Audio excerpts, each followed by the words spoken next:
අයිබෝවන් සුපුරුදු පරිදි ජනහඬ කාලීන සංවාදයේ සමග ඔබ සම්බන්ධ වෙන්නේ අද අප විශේෂ තේමාවක් තෝරාගත්තේ මේ සාකච්ඡාවට ප්‍රතිපත්ති පොහොර ගොවි බිම නැත්නම් ගොවි ජනතාවගේ ජන ජීවිත මේ දිනවල කාගේත් කතා බහට ලක්වන කරුණක් පොහොර ප්‍රශ්න නිසා ගොවි ජනතාවට ප්‍රශ්න බොහොමයකට මුහුණ පාන සිද්ධ වෙලා තිබෙනවා අප දෛනිකව වාර්තාවෙන් ප්‍රවෘත්ති හරහා දකිනවා ගොවි ජනතාවගේ පීඩාව. ඒ වගේම රජයේ පාර්ශවයෙන් ඒ ගොවි ජනතාවගේ ජීවන තත්ත්වය සුරක්ෂණය කරන්න ගන්නා ක්‍රියාමාර්ග පිළිබඳවත් අපට වාර්තා වෙනවා. ඒ තත්ත්වය තුළ අප ගොවි ජනතාව නියෝජනය කරමින් අද සාකච්ඡා සභාවට සංවිධාන කිහිපයකට ආරාධනා කළා. ඒ අනුව අපගේ ආරාධනය පිළිගෙන මේ සාකච්ඡාවට අද සහභාගී වෙනවා. සමස්ත ලංකා ගොවි ජන සම්මේලනයේ ජාතික සංවිධායක නාමල් කරුණාරත්න මහත්මයා අයබෝවන් කරමැතිතුමනි. ඒ වගේම අප මේ සාකච්ඡාට ආරාධනය කළා උක්සහ බඩ එරඟු ගොවීන් සුරකීමේ සංවිධානයේ සභාපති වසන්ත පීතිස්ස මහත්මයාට අයබෝවන් කරමැතිතුමනි. ඒ වගේම මේ සාකච්ඡාට සහභාගී වෙනවා උඩරට එළවලු ගොවි ජන එකමුතුව වෙනුවෙන් එහි සභාපති WM ගුණවර්ධන මහත්මයා අයබෝවන් කරමැතිතුමනි. ඒ වගේම අපි මේ සාකච්ඡාවට ආරාධනය කළා අම්පාර දිස්ත්‍රික් රාජ්‍ය ගොවි සංවිධාන එකමුතුවේ සභාපති චන්ද්‍රසේන හේමකුමාර මහත්මයාට අයබෝවන් කරනවා. අප ප්‍රතිපත්ති පොහොර ගොවි බිම රජයේ ප්‍රතිපත්ති මේ තීරණ නිසා සමහර වෙලාවට ගොවි බිමේ ප්‍රශ්න ඇති වෙන්න පුළුවන්. නමුත් ඒ ඇතිවර ප්‍රශ්න කළමනාකරණය කරගනිමින් ජන ජීවිතයේ සුරක්ෂණය කිරීම වගකිව යුතු දෙවියගේ මූලික කාර්යභාරයක් වෙනවා. වර්තමානයේ මොකද මහා කන්නේ අස්සෙන් නෙන්න කාලේ ගොවි ජනතාවගේ ජීවන තත්ත්වය කොහොමද? ඔවුන්ගේ ආදායම කොහොමද? අස්වැන්න කොහොමද? එහි ප්‍රතිඵල හැටියට පාරිභෝගික ජනතාවට මේ නිෂ්පාදනය මිලදී කියන සිදුවන දේවල් මොකක්ද? අපි මේ පිළිබඳව මේ ගොවි බිමේ යථාර්ථය දකින මේ පිරිස විසින් මතු කරන කාරණා පිළිබඳව සාවධානව අහන් ඉමු කියන කාරණාව මූලික වශයෙන් යෝජනා කරනවා. මම කැමති මේ සාකච්ඡාවේ මූලික අදහස් ඉදිරිපත් කිරීමෙන් පස්සේ ඔබටත් ඔබේ ප්‍රශ්න මේ සාකච්ඡා සභාවය එක් කරන්න අවස්ථාව ලබා දෙන්න. ඒ සඳහා අප සුපුරුදු පරිදි 0112 706 දුරකථන මාර්ගයේ විවෘත කරන්න අපේක්ෂා කරනවා. මම කැමති මේ සාකච්ඡා ආරම්භ කරන්න අපේ සමස්ත ලංකා ගොවි ජන සම්මේලනයේ ජාතික සංවිධායක නාමල් කරුණාරත්න මැතිතුමාගේ මෙතුමා මම හිතන්නේ ගොවි ජනතාවගේ ප්‍රශ්න මතුවෙන හැම අවස්ථාවකම පෙරට ගමන් කරපු ගොවි නායකයෙක් හැටියට අපිට හඳුන්වා දෙන්න පුළුවන්. මේ කරුණාරත්න මහත්මයාණනි දැන් මොකද්ද ගොවි බිමේ තත්ත්වය, මොකද්ද මේ ජනතාව මුහුණ පා තිබෙන සැබෑ ස්වරූපය? ඔව්, අත්තටම කෙලම් අපි බොහොමත්ම ස්තුතිවන්ත වෙනවා. අද රටේ ගොවි නායකයෝම 4 දිනක් කැඳවලා තියෙනවා ගොවි ගැටලු පිළිබඳව සාකච්ඡා කරන්න. ජනහඬ ඒ සඳහා ඉඩකඩ විවර කර දීම පිළිබඳව අපි ස්තුතිය පළමුවෙන්ම පොද කරනවා. ඒ වගේම මේ පටන් ගන්න කලින් අපි සමස්ත ලංකා ගොවි ජන සම්මේලන විදියට ප්‍රකාශ කරනවා මේ වෙලාවේ ප්‍රවීණ මාධ්‍යවේදී චමුදිත සමරවික්‍රම මහතාට එල්ල කරපු ප්‍රහාරය ඉතාමත්ම පිළිකුලෙන් අපි හෙලා දකිනවා. ඒ වගේම ඒ පිළිබඳව වහාම රජය අපක්ෂපාතීව මෙදිහත් වෙලා ඊට අදාළ වග උත්තර කරුවම් සොයාලා ඊට අදාළ නීති ක්‍රියාත්මක කරන්න ඕන කියලා බලකිරීම අපි මේ අවස්ථාවේදී කරනවා. ගොවි බිමට අදාළව ගත්තොත් එම ආණ්ඩුව ප්‍රතිපත්තිමේ කියලා තීන්දුවක් ගත්තා කාබනික වගාවට යනවා කියලා. රසායන පොහොර තහනම් කෙරුවා. කාබනික වගාවේවත් පාරිසරික වගාවට අපි ඒ වෙනුවෙන් පෙනීම. ඒකේ කිසි ගැටලුවක් නැහැ. ආණ්ඩුව මේ තීන්දුව ප්‍රකාශයට පත් කරලා දවස් 3 ගත වෙනකොට අපි මාධ්‍ය හමුවක් තියලා කාරණා දෙකක් මතු කෙරුවා. එකක් තමයි කාබනික වගාවේවත් පාරිසරික වගාව කියන්නේ යහපත් සංකල්පයක්. මේක ආවට ගියාන කරන්න පුළුවන් එකක් නෙමෙයි. ආණ්ඩුව මේ ගත්ත තීන්දුවත් එක්ක තීන්දුව ගත්ත ස්වරූපයත් එක්ක කාබනික වගාවට කරන ලොකුම හතුරුකම තමයි මේක. මේක ඇතුලේ කාබනික කියන වචනේ හෙනකොට ගොවියාගේ කටින් ඉදිරියේදී කුණුහරුප පිට වෙන එක වළක්වන්න බැරුවි. කොටින්ම ගත්තොත් මේ වැදගත් සංකල්පයට ගොවි ජනතාව වෛර කරන තත්ත්වයක් නිර්මාණය වෙන එක වළක්වන්න බැරුවි කියලා අපි එකක් කිව්වා.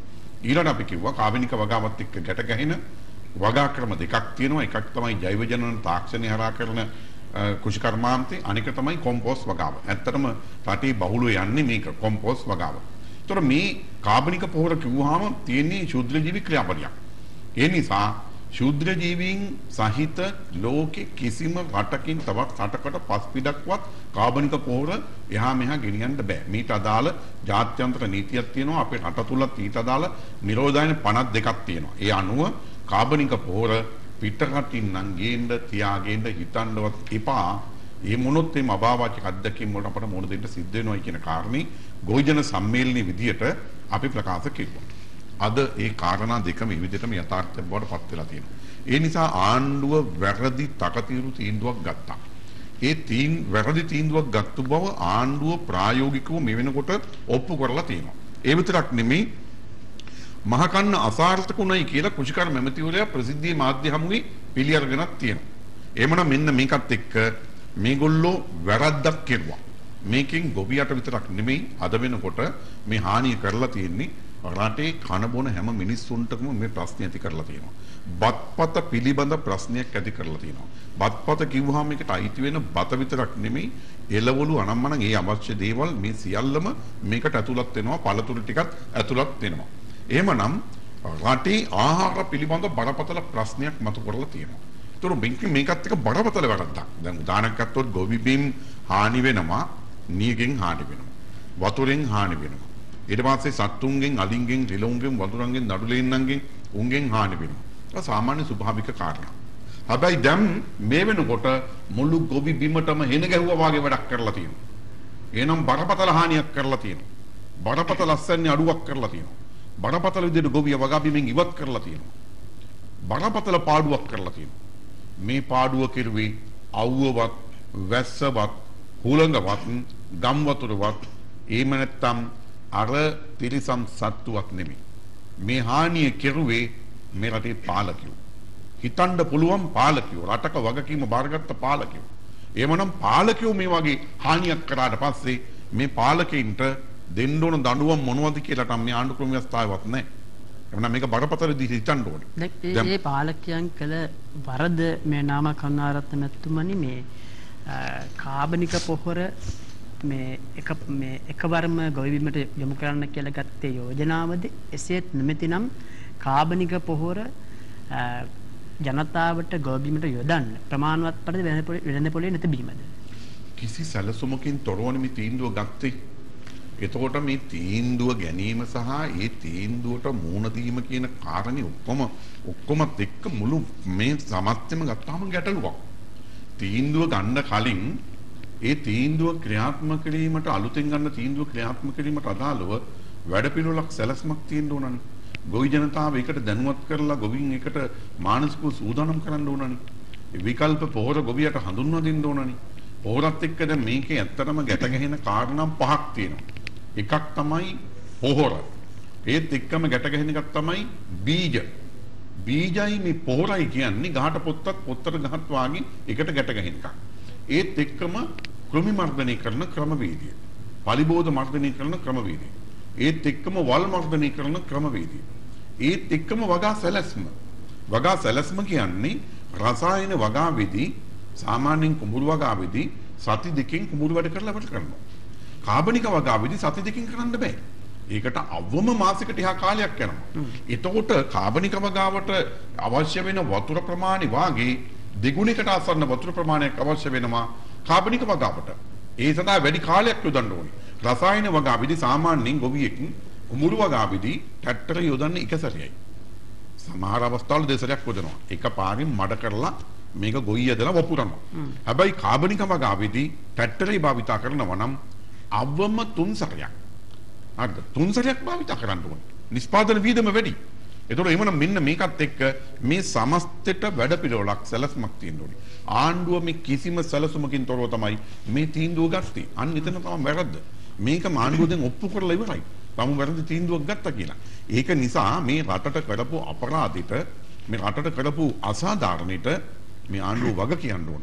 ඒ වග කියන්න ඕනේ අත්‍තරම මේ වන්දිගවන කතන්දරේ ওই විදිහට හරියන්නේ නැහැ. දැන් හරි විදිහට ගත්තොත් මේගොල්ලෝ වන්දිගවන්න ඕනේ මේ රටේ මහ ජනතාවගේ බදු මුදල් වලින් නෙමෙයි. මේ පාලකින්ගේ ජනාධිපති අගමැති කැබිනට් මණ්ඩලය ඇතුළු මේ තකතිරු තීන්දුව ගන්න උල්පන්දම් දුන්නු තීන්දුව ගත්තු නිලධාරීන් කණ්ඩායමක් කියනවා. මෙන්න මෙයාගේ පුජ්‍යලික බූදල් වලින් තමයි හරි විදියට ගත්තොත් මේ වන්දි ගෙවන්න ඕනේ. ඒ වන්දි ගෙවලා විතරක් මාදි. ඒගොල්ලෝගේ අත්වලට ඒගොල්ලෝම මාංචු දාගෙන ඒගොල්ලෝ ඇත්තටම හිලගත වෙන්න ඕනේ. ඒගොල්ලෝ දඬුවම් ලබන්න ඕනේ. දඬුවම් ලබන්න ඕන බරපතල වැරද්දක් තමයි මේගොල්ලෝ මේ රටට කෙරුවේ. බොහොම ස්තුතියි සමස්ත ලංකා ගෝජන සම්මේලනය වෙනුවෙන් එහි ජාතික සංවිධායක නාමල් කරුණාරත්න මැතිතුමාගේ අදහස අද අප සාකච්ඡා කරන්නේ ප්‍රතිපත්ති පොහොර ගොවිබිම කියන තේමාව ඔස්සේ ගොවිජන ජීවිතය කියන තේමාව ඔස්සේ ඔබට මේ සාකච්ඡා සභාව හා එක් වෙන්න පුළුවන් මූලික අදහස් ඉදිරිපත් කිරීමෙන් පස්සේ මේ සාකච්ඡාවේ පැමිණ සිටින ගොවි සංවිධාන නියෝජිතයින් 0112 අදිරකතර මාර්ගයේ දැන් විවෘත කොට තිබෙනවා. මා කැමති විනාඩියකට මේ සාකච්ඡාවේ අදහස් ඉදිරිපත් කර ඉඩ දෙන්න අම්පාර දිස්ත්‍රික් රාජ්‍ය ගොවි සංවිධාන එකමුතුව වෙනුවෙන් එහි සභාපති චන්ද්‍රසේන හේමකුමාර මහත්මයාට ඔබතුමාට මම හිතන්නේ ගොවිබිමේ අත්දැකීම් තිබෙන කෙනෙක් අම්පාර දිස්ත්‍රික්කයේ නියෝජනය කරමින් මේ වර්තමානයේ රජයේ ගෙන තිබෙන ප්‍රතිපත්තිමේ තියෙන පොහොර ප්‍රශ්නේ ඒ සියල්ලම එන්නේ ඒ එක්කමනේ. නිසා මේ ගොවිබිම කොහොමද ප්‍රායෝගිකව මේක මුහුණ දුන්නේ? කොහොමද ඒක ගොවි ජනතාව ආකර්ෂණය කරගත්තේ නැත්නම් ඒක කොහොමද පිළිගත්තේ කියන කාරණා පිළිබඳව මම ඔබතුමා ඇහුවොත් හේමකුමාර මහත්මයාණන් ඔබේ අත්දැකීම් කොහොමද විග්‍රහ කරන්නේ? මුලින්ම ප්‍රතිවන්ත වන්න ඕන මේ අවස්ථාවට අපිව සහභාගී කරව ගැනීම සම්බන්ධයෙන්. මොකද මේ වැඩ කටයුතු පටන් ගන්නකොට කිසිම රාජ්‍යයේ ඇමතිවරයෙක් හරි නැත්නම් මේ ක්ෂේත්‍රයේ ඉන්න නිලධාරී හරි අපිත් එක්කලා සාකච්ඡා කරලා කතා කරලා ගත්ත තීන්දුවක් නෙවෙයි මේක. හිටපු ගමම්ම කාබනික වගාවට යන්න ඕන රසායනික පොහොර නවත්තනවායි කියන තීරණය අරගෙන පටන් ගන්නවා. ඒ වෙනකොට ඉස්සරළම කන්න ආරම්භ කිරීමට මහ කන්න ආරම්භ කිරීමට නියමිතව තිබුණේ අම්පාර දිස්ත්‍රික්කයේ. අම්පාර දිස්ත්‍රික්කය කියන්නේ මේ රටේ පහෙන් එකකට කණ්ඩ දෙන මේ වී නිෂ්පාදනයෙන් පහෙන් එකකට නිෂ්පාදනය කරන දිස්ත්‍රික්කයක්. මේකේ සුළු මධ්‍ය හා මහා කියන වාරි මාර්ග යටතේ අහස් දියෙන් වගා කරන ප්‍රමාණය හෙක්ටයාර් 83000කට වඩා වැඩි අම්පාර දිස්ත්‍රික්කේ. එහෙම කරලා වැඩි වී අසන්නක් ලබලා දෙනවා. ඒ වගේම අම්පාර ජනතාවගේ ප්‍රධාන ආදායම් වෙලා තියෙන වී වගාව. මේ වී වගාවත් එක්කලා ගොවි ජනතාවගේ ජීවිත සියල්ලම ගැට ගැහිලා තියෙන්නේ. සියල්ලම තීරණය වෙන්නේ වී වගාවේ තියෙන අසන්නත් එක්ක. මේක පටන් ගන්නකොටම දිස්ත්‍රික්කයේ සභාපතිවරයා විදියට මම කිව්වා මේක අපිට කරන්න බෑ. අපි ඉල්ලුවේ නැහැ රසායනික පොහොර දෙන්න කියලා. හැබැයි වී වගාව කියන්නේ මාස 3.5 වී වර්ග වපුරන්නේ. මේකට දවස් 35 වෙනකොට අවශ්‍ය සියලු පෝෂක දීලා ඉවර වෙන්න ඕන. එහෙම නැති වුණොත් ඒකේ නිවැරදි අස්වැන්න ගන්න බෑ. මේ NPK කියන කොටස් තුන මේ ගොයමට ලැබෙන පොහොර වර්ග මොනවා හරි ලබලා දෙන්න ඕන කියලා. ඔබතුමාලා මේ මූලික විරෝධයේ පෑවේ කාටද? මේක අපිට කියන්න තියෙන උපරිම තැන තමයි දිස්ත්‍රික් කුෂිකර්ම කමිටුව නැත්තම් කන්න රැස්වීම. ඉතින් අපි මේක කන්න රැස්වීමේ ඉඳලා තමයි මේක අපි කියන්නේ. එතන දිසාපතිවරයා දිස්ත්‍රික්කයේ ප්‍රධාන නිලධාරී ටික ඉන්නවා. ඒ අර මාධ්‍ය හරහා අපි මේක ප්‍රකාශයක් කළා. අපිට මෙන්න මේ විදිහට වෙන්න ඕන කියලා. හැබැයි මේක කීවට ඒකට අහුම්කම් දෙන්න කෙනෙක් හිටියේ නැහැ. හිතුමැත්තේම ඒ කාබනික වගාවට යන්න කියලා අපිට කන්න රැස්වීමේදී අපි තීරණ ගන්නවා. අපි එදා ඇමතිවරයාත් දිස්ත්‍රික්කයේ හිටපු දිසාපතිවරයාත් කියපු දේ විශ්වාස කරලා අම්පාර ගොවි ජනතාව කන්න ආරම්භ කරලා වගා කරන කාබනික පොහොර ලබලා දෙනවායි කියපු නිසා. හැබැයි ඒ වෙනකොට ඒ කාබනික පොහොරවත් ලබා දෙන වැඩපිළිවෙලක් තියුන්නේ නැහැ. කාබනික පොහොරත් නැහැ, කුසි රසායන තියුනේත් නැහැ. ගොවියෝ වතුර ටික නිකුත් කරනකොට වැඩ ආරම්භ කළා. මොකද નિયમિત වෙලාවට වැඩ කරේ නැත්නම් ගොවි ජනතාවට ඒක ඒ වගේම බරපතල හානියක් වෙන නිසා ගොවියෝ වැඩ කටයුතු ආරම්භ කරලා විශ්වාසය තියාගෙන ආණ්ඩුව කියපු එක මේක ලබලා දෙයි කියලා. නමුත් මේ සාකච්ඡා සභාවේදීම අප ගොවි සංවිධාන වල සහභාගීත්වයෙන් සාකච්ඡා පැවැත්වුවා මේ පොහොර ප්‍රශ්නය ආදී පිළිබඳව. එහිදී සමහර ගොවි සංවිධාන මට මතක හැටියට අම්පාර දිස්ත්‍රික්කෙ නියෝජනය කරමින් පැමිණි ඒ ගොවි සංවිධාන නියෝජිත මහත්මයෙක් කිව්වා බොහෝ පිරිසක් මේ තියෙන ප්‍රශ්නය නිසා ගොවිතැනින් ඈත් වෙලා ඉන්නවා කියලා. ගොවිතැන් කරන්නේ නැහැ කියලා. එහෙම තත්ත්වයක් උදා වුණේ නැහැ කියන්නේ. අම්පාර දිස්ත්‍රික්කේ තීරණය කරා අපි මේක වගා කරන්න නැතුව ඉමු කියලා. හැබැයි ඇලේ වතුර ඇරියට පස්සේ නියමිත දිනට කන්න රැස්වීමේ තීරණයට අනුව වතුර නිකුත් කළාට පස්සේ ඇලේ වතුර නිකන් යනකොට කොටසක් මේ වැඩ ආරම්භ කරනකොට සියල්ලෝම බලන් ඉන්නේ ඒ ජනතාවට තියෙන එකම ආදායම් මාර්ගය මේක නිසා මේ වගා කටයුතු ආරම්භ කළා. ආරම්භ කරලා මේ පොහොර ටික අපේක්ෂාවෙන් ගොවියෝ කතා කරද්දී ඒකට බලපෑම් කරනකොට ආණ්ඩුවට දෙන්න පොහොර කොහෙවත් තියුන්නේ නැහැ. චීනෙන් ගෙනව පොහොර නැව ප්‍රතික්ෂේප වෙලා ආපහු යනවා. ඒත් එක්කලා කාබනික වගාව ගැන කතා කරපු මේ ආණ්ඩුව ඉස්සෙල්ලාම අපිට ගෙනල්ලා දෙන්නේ KCL කියන රසායනික පොහොර. ඒක යොදන්නේ දවස් 40ත් 45ත් අතර බණ්ඩියේ වර්ධනයට. ඒක දීලා ගොවියෝ වපුරලා දවස් 21ක් පහ වුණාට පස්සේ 28ක් විතර වෙනකොට දෙනවා තව බයෝ ෆුඩ් කියලා දියර එකක්. ඒක කම්පැනි ගහලා නැහැ. මං ගාව ඒකේ තියෙන පත්‍රිකාව. ඒකේ අඩංගු මොනවද කියලා ගහලා නැහැ. ඒකේ ගහන්නේ කොහොමද කියලා නැහැ. එයාලා කියන මේක බිම් සැකසීමේ ගහන්න ඕන දවස් 40 15 දිත් ගහන්න ඕන 21 දිත් ගහන්න ඕන කියලා කියනවා. හැබැයි දවස් 28න් තමයි අපිට මේක හම්බෙන්නේ. දේවතාවත් එක්කවතාවක් ගහ ගන්නට කාලෙ තියුන්නේ නැහැ. ඒ දීපු බයෝ ෆුඩ් එක ගැහුවාම උනේ අර ගොවි ජනතාවගේ ගොයම තරමක් හරි නිල් අල්ලලා තියුණා නම් වර්ෂාවත් එක්කලා ඒක සම්පූර්ණයෙන්ම කහ වෙලා ඒකේ වර්ධනය බාල වුණා. ඒකට වග කියන්න කෙනෙක් නැහැ කැම්පෙන් එක. ඒ ටික දුන්නා. ඊට පස්සේ ඒකෙන් සාර්ථක නැති වෙනකොට ගොවියෝ කෑ ගැහුවා. කෑ ගහනකොට නැවත වතාවක් දෙනවා නයිට්‍රජන් දීරේ කියලා නයිට්‍රජන් ප්ලස් කියලා එකක්. ඒක දෙනකොට දවස් 45 පහු වෙලා. මේ ඔක්කොටම ඉස්සරලා ඇමතිවරයා පොරොන්දු වුණා වගා කරන්න හෙක්ටයාරයකට 12500ක් කාබනික පොහොර වෙනුවෙන් ගොවි ජනතාවට ලබලා දෙනවා කියලා. හැබැයි අද වෙනකනුත් ඒ 12500 හෙක්ටයාරට ලැබිලා නැහැ. සමහර ගොවි මහතුරුන්ට රුපියල් 3000ක් අක්කරයට වැටිලා තියෙනවා. සමහර අයට 3000ක් නැහැ. මේ පොරොන්දු වෙච්ච 12500 ගොවි ජනතාවට ලබලා දීලත් නැහැ. අර කියපු කාබනික පොහොර නැත්තම් රසායනික පොහොර කිසිම දෙයක් ලබලා දුන්නේ නැහැ. ලබලා දීලා තියෙන ඔය බයෝ ෆුඩ් එක තියෙනවා. එක තැනකට බයෝ ෆිල්ම් කියන එක දීලා තියෙනවා. ඊට අමතරව දීලා තියෙන MOP එකම ගොවි සංවිධානය. කොටසකට තියෙනවා KCL කියන ඒ බණ්ඩි පොහොර එක. ඒක අපි කියන්නේ බණ්ඩි පොහොර කියලා. දවස් 45න් උදේට ඒකම තවත් කොටසකට MOP දීලා තියෙනවා. මේ දෙකම රසායනිකයි. එතකොට මේක කාබනික වෙන්නේ නැහැ. ඒක ගැහුවට ගොයන් හැදෙන්නේ නැහැ. මේ මොනවා ගැහුවත් මම පෙන්නන්නම් මේ බයෝ ෆිල්ම් කියන එක තමයි මේ තියෙන්නේ ඒ ලේබල් එක ඒ බෝතලේ මේකේ තියෙනවා ඒක යොදනකොට බිම් සැකසීමට යොදන්න ඕන සාමාන්‍යයෙන් TSP කිලෝ 5ක් යොදන්න ඕන අක්කරයකට යූරියා කිලෝ 20ක් එක්කලා MOP කිලෝ 6යි මේ දියර එක වැලිය වලට කලවම් කරලා ඒ වැලිය එකයි කලවම් කරලා තමයි පළවෙනි වටේට ගහන්න ඕන මේ දීපු එකේ තියෙනවා මේක ඉස්සරලා ඉඳලා ගොවි මහතුරු භාවිතා කළා ඊට පස්සේ ආපහු ආයෙත් යූරියා කිලෝ 20ක් විතරක් දවස් 21කින් සති දෙකෙන් ගොයමට යොදන්න ඕනේ ඊට පස්සේ ආයේ යූරියා කිලෝ 20යි MOP කිලෝ 8.2යි අර බයෝ ෆිල්ම් එකයි කලවම් කරලා ගහන්න ඕන එහෙම ගැහුවොත් තමයි මේකේ සාර්ථක ප්‍රතිඵල ලබා ගන්න පුළුවන් මේ නිෂ්පාදනය කරන කම්පැනි මේක ගහලා ඉවනවා ලේබල් එක. හැබැයි මේක විතරක් දුන්නට මේක ගහලා සාර්ථක නැහැ. ඒක නිසා මේ ගහපු ගොයමුවත් මේ එකක්වත් සාර්ථක උනේ නැහැ. නයිට්‍රෝ ප්ලස් එක දෙනකොට දවස් 45 වෙච්ච ගොයම ඒකට ගැහුවට පස්සේ ක්ෂණිකව මේක පත්‍රහරහා උරා ගන්න එකක් තියෙන්නේ. ඒක ශරීරයටත් අහිත කරයි.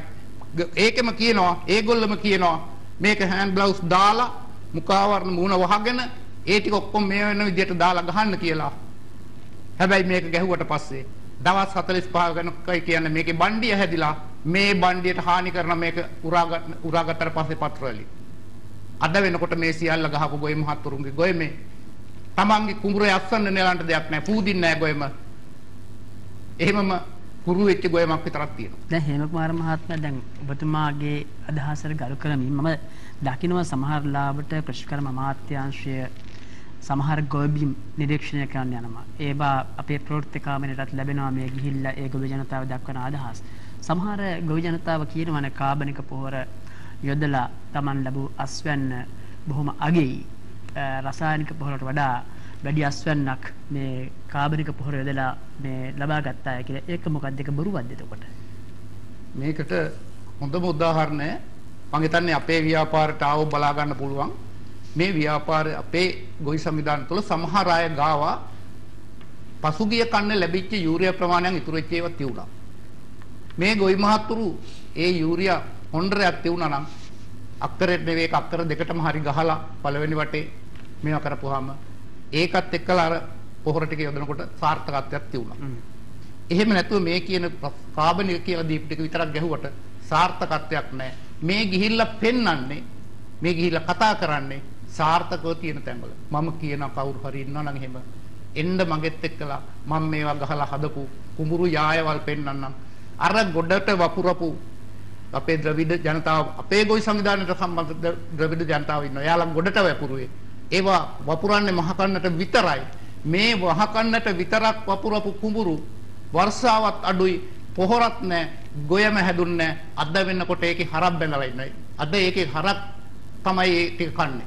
ඒ තත්ත්වයටපත් වෙලා තියෙනවා. තැන් වල කොටස් වශයෙන් හොඳට තියෙන්න පුළුවන් අර වගේ යූරියා කොහෙන් හරි සමහර තැන් වලට යූරියා රුපියල් 30000යි හොන්ඩරේ 25000යි දීලා ගෙනහිල්ලා යූරියා ගැහුවා.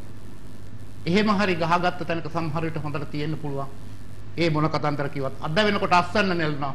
අක්කරයකට වී කවර 10යි 12යි අතර ප්‍රමාණයක් තියෙනවා. ගොයන් කැපුවාම ඒ කපන මැෂින් එකේ අර තියෙන බකට් එකෙන් එකයි තමයි අක්කරයක ආදායම. වෙනදා කොහමද? වෙනදා අක්කරයක් ගොයන් කැපුවාම වී කවර 40ත් 60ත් අතර ප්‍රමාණයක් තියෙනවා. ඒ කියන්නේ අවම සාමාන්‍ය අස්සන්න විදියට සක්සේරු කරන්න අම්පාර දිස්ත්‍රික්කයේ අක්කරයකට වී කිලෝ 2000. දැන් මේ සැරේ ගත්තාම 500ක් වගේ ප්‍රමාණයක් තමයි තියෙන්නේ. බොහොම ස්තුතියි. ඒ අම්පාර දිස්ත්‍රික් රාජ්‍ය ගොවි සංවිධාන එකමුතුවේ සභාපති චන්ද්‍රසේන හේමකුමාර මහත්මයාගේ අදහස් අපි මේ අද සාකච්ඡා කරන්නේ ප්‍රතිපත්ති පොහොර සහ ගොවි ජනතාවගේ ජන ජීවිතයේ ගොවි බිම පිළිබඳව ඔබේ අදහස් වලට අපි ඉඩ ලබා දෙනවා. මේ මූලික අදහස් ඉදිරිපත් කිරීමෙන් පස්සේ අප විරාමයක් ලබා ගන්නවා දැන් සම්බන්ධතාවයේ ප්‍රධාන පාලක මැදිරියට.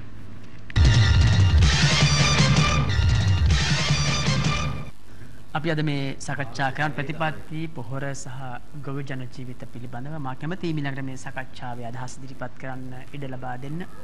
උඩරට එළවලු ගොවි ජන එකමුතුව වෙනුවෙන් මේ සභාපති WM ගුණවර්ධන මහත්මයාට දැන් ඇත්තටම එළවලු මිල අහන කොටත් පාරිභෝගික ජනතාවට මම හිතන්නේ ප්‍රශ්න මදි වල තවත් ප්‍රශ්න ඇති වෙනවා. ආර්ථික ප්‍රශ්න ජනතාවගේ බොහොමයි. පාරිභෝගික භාණ්ඩ ඉහළ ගිහින් තිබෙනවා. දැන් ආහාරමය ද්‍රව්‍ය එළවලුත් මිල ගණන් ඉතාම ඉහළයි.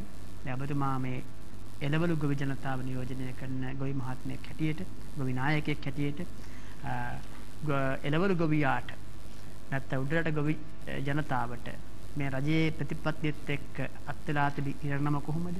ඒවා ක්‍රමනාකරණය කරගන්නේ කොහොමද කියලා අහුවත් ගුණවර්ධන මහත්මයා ඔබතුමාගේ ප්‍රතිචාරය කොහොමද? ඔව්. බෙහෙවින්ම ස්තුතිවන්ත වෙනවා උඩරට එළවලු ගොවි ජන එකමුතුවේ විදිහට උඩරට එළවලු වගා කරන ගොවියගේ මේ මොහොත වෙනකොට තියෙන ගැටලු ප්‍රශ්න ටික සාකච්ඡා කරන්න අවස්ථාවක් ලබා දීම සම්බන්ධයෙන් තියෙන ආයතනයට අපි ඉතාමත් ස්තුතිවන්ත වෙනවා. මේකෙදි තියෙන ප්‍රධාන කාරණයක් විදිහට තියෙනවා උඩරට කියලා ගත්තම ප්‍රධාන ආර්ථික භෝගයේ විදිහට වගා කෙරෙන්නේ අර්ථාපත්. ඊට අමතරව විවිධ භෝග වර්ග ගෝවා, තක්කාලි, බෝංචි, කැරට්, ටීක්ස්, බීට් මේ සියල්ල වගා කෙරෙනවා. එතකොට දැන් ප්‍රධාන වශයෙන්ම අවධානය යොමු වෙලා තියෙන්නේ අර්ථාපල් හා එළවලු වගා කිව්වම මේ විදිහට. හැබැයි උඩරට ගොවියා මීට වඩා තවත් බරපතල ප්‍රශ්න ගණනාවකට මුහුණ දෙනවා. මොකද මේ උඩරට එළවලු වගාව ඇතුලේ විශාල විවිධත්වයන් ප්‍රමාණයක් තියෙනවා. එතකොට එහෙම ගත්තම අර්ථාපල් ප්‍රධාන ආර්ථික භෝගයේ විදිහට වගා කරනවා වගේම අනෙකුත් එළවලු වර්ග වගා කරනවා වගේම තව මේ රටේ අවධානයට ලක්විය යුතු ක්ෂේත්‍රයක් තියෙනවා. හැබැයි ඒ ක්ෂේත්‍රයට කවුරුවත් මේ වෙනතෙක් ඒ පිළිබඳ අවධානයක් යොමු කරලා නැහැ. විශේෂයෙන්ම හරිතාගාර වගා කිරීම. ඊට පස්සේ මල් වගා කිරීම. ඊට පස්සේ තේ වගාව. මේ ක්ෂේත්‍ර හැම එකක්ම වගේම වී වගාවත් කෙරෙනවා. එතකොට උඩරට කියන එක ගත්තම මේ විවිධ ක්ෂේත්‍රයන් වල වගා ප්‍රමාණයන් ටිකක් සිද්ධ කරනවා. හැබැයි තියෙන කනගාටුදායක තත්ත්වය කියලා කියන්නේ මේ සියලු වගාවන්ට අදාළ ගොවි ජනතාව විශාල අර්බුදයකට ලක් වුණා මීට පෙර මේ කාබනික සම්බන්ධයෙන් ගත්ත තීන්දුවත් එක්ක. එතකොට කාබනික පොහොර ලබා දෙන එක කියන එක ගන්නකොට මේ ගොවි ජනතාවට ඊට කලිනුත් විශාල ප්‍රශ්න ප්‍රමාණයක් තිබුණා. දැන් ආසන්න එකම උදාහරණයක් විදිහට ගත්තොත් එහෙම වී වගා කරන ගොවීන්ට පොහොර සහනාධාරය දෙනකොට අර්ථාපල් ඇතුළු එළවලු වගා කරන ගොවියට පොහොර සහනාධාරය හිමි වුණේ නැහැ. උට ඒකත් එක්කම හරිතාගාර වගා කරුවට මල් වගා කරුවට මේ කිසි කෙනෙක්ට පොහොර සහනාධාරය හිමි වුණේ නැහැ. ඒක හිමි වුණේ වී වගා කරන ගොවි ජනතාව විතරයි. එතකොට ගොවීන්ට පොහොර සහනාධාරය දෙනවා කියලා කියන්නේ මොකද්ද? අපිට එහෙම ප්‍රශ්නයක් තියෙනවා. එතකොට එහෙමනම් මේ අර්ථාපල් වගා කරන ගොවියා අනිකුත් එළවලු වර්ග සහ හරිතාගාර වගා කරන මල් වගා කරන තේ වගා කරන මේ අය ගොවියෝ නෙවෙයි. එතකොට ගොවියා කියලා හඳුනගෙන තියෙන්නේ කවුද කියන එකේ ඉඳලම ප්‍රශ්න ප්‍රමාණයක් තියෙනවා. ඒකේ ප්‍රතිඵලයක් විදිහට තමයි දැන් වෙනකොට මේ ගොවි ජනතාව ගොවියන් ලෙස නොසලකනවාය කියන සැකය ඒ කාරණාව අපිට පෙනෙන්න තියෙනවා. ඒ නිසා අපි වර්තමාන රජයටත් අදාළ බලධාරීන්ටත් අවධාරණය කරනවා ගොවි ජනතාව කියලා කියන්නේ මේ අර්ථාපල් ඇතුළු එළවලු වගා කරන හරිතාගාර වගා කරන මල් වගා කරන තේ වගා කරන මේ සියලු ජනතාව හැටියට තේරුම් ගන්න ඕනේ. එහෙම තේරුම් නොගෙන මේ ප්‍රශ්නෙට අත ගැහුවොත් විවිධාකාරයේ අර්බුද ප්‍රශ්න ගැටලු ඉදිරියේදී තවදුරටත් පැන නගින්න ඉඩ තියෙනවා. ඇත්තට මේ රජයක් ක්‍රියාත්මක කරන උදවිය දැන් ඔබතුමා කියන ආකාරයට ඒ ශ්‍රේෂ්ඨ ගොවීන් හැටියට ගොවිතැන් හැටියට නොසලකා හරියවිද? මොකද ඔවුන් එතරම්ම මේ බලුඳ නැහැනේ. ඔවුන්ට තේරෙනවා මේ ගොවි ජනතාවගේ එක් කොට්ටාශයක් කියලා. ඉතින් ඒ තේරුම් ගැනීම ඔවුන්ට ඇත්තටම ඔබතුමා හිතෙන්නට තේරෙන්නේ නැද්ද? නැත්නම් හිතාමතාම මේක නොසලකා හැරීමක් කරනවද මේ ශේෂ්ත්‍රය? ඔව්, ඒක ගත්තම අපිට දැනෙන්නේ මේක හිතාමතාම නොසලකා හරිනවා. ඇයි එහෙම කරන්න හේතුව? එහෙම කරන්න හේතුවක් තියෙනවා. මේ ගොවි ජනතාව කියලා කියන්නේ අතිවිශාල ජන කණ්ඩායමක්. එතකොට ඒ ගොවි ජනතාවගේ ගැටලුව ප්‍රශ්නේ විසඳීමට රජය අසමත්කම නිසා අපිට හිතෙන්නේ මෙන්න මේක ඔහේ හිමීට යට යන්න ඇරලා තියෙනවා. ඒ මොකද ඒ වෙනුවෙන් කටයුතු කරනවා නම් රජයට මීට වඩා සක්‍රීය විදිහට මැදිහත් වීමක් කරන්න වෙනවා. දැන් ඒකේ අපිට තියෙන කාරණේ ඒක.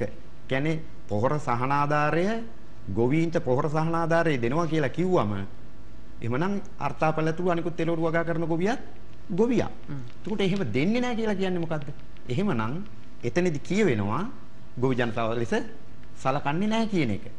ඒ නිසා අපිට විශාල වශයෙන්ම තියෙන ගැටලුව තමයි මෙන්න මේ කරුණු ටිකට අදාළව අවධානය මෙතෙක් කාලයක් පැවති රජයන් වලින් අර්ථාපල ඇතුළු එළවලු වගා කරන ගොවි ජනතාවට ඒ සාධාරණ ඉෂ්ට උනේ නැහැ. දැන් මේ පිළිබඳව මීට පෙර විශේෂ බාර අමාත්‍යවරයා හෝ වෙනත් බලධාරීන් දැනුවත් කරන්න ඔබතුමාලා පියවරගත්තේ නැද්ද ගොවි සංවිධානයක් හැටියට? ගොවි සංවිධාන හැටියට අපි මේ ප්‍රශ්නය සාකච්ඡා කරන්න ප්‍රදේශයේ ඉන්න ගොවි ජන සංවර්ධන නිලධාරීලා ඊට පස්සේ විවිධ රජයේ කණ්ඩායම් එක්ක අපි ගැටලු ප්‍රශ්න සහිත අවස්ථාවන් වල ගිහිල්ලා සාකච්ඡා කරාට ඇත්තටම ඒ සඳහා වගකිව යුතු කෙනෙක් අපිත් එක්ක මෙතරම් අර්බුද පැන නැගිලා තියෙන මේ මොහොත දක්වාම මේ අර්ථාපල ඇතුළු එළවලු වගා කරන ගොවියා සම්බන්ධයෙන් කිසිම සොයා බැලීමක් කරලා නැහැ. ඒකට අපිට අවස්ථාවක් ලබා දීලා නැහැ.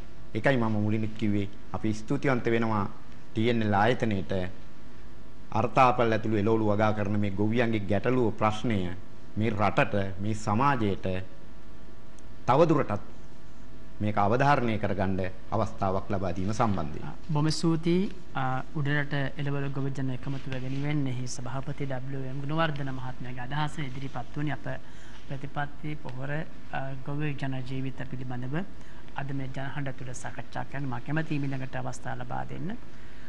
උක් සහ බඩ එරුගු ගොවියන් සුරකීමේ සංවිධානය වෙනුවෙන් සභාපති වසන්ත පීතිස්ස මහත්මයාට මම හිතන්නේ මේ ශ්‍රේෂ්ඨ වලත් අපි දැක්කා පහුගිය දිනවල මේ ගොවි ජනතාවත් තමන්ගේ දුක්ජනවිලි ජනමාධ්‍ය ඔස්සේ කියාපානවා. දැන් ඔබ ඒ ගොවි සංවිධාන නායකයෙක් හැටියට මොකද්ද මේ අර්බුදයේ සුළුමුළු හොයාගෙන තිබෙන්නේ මොකද්ද පීතිස්ස මහත්මනි?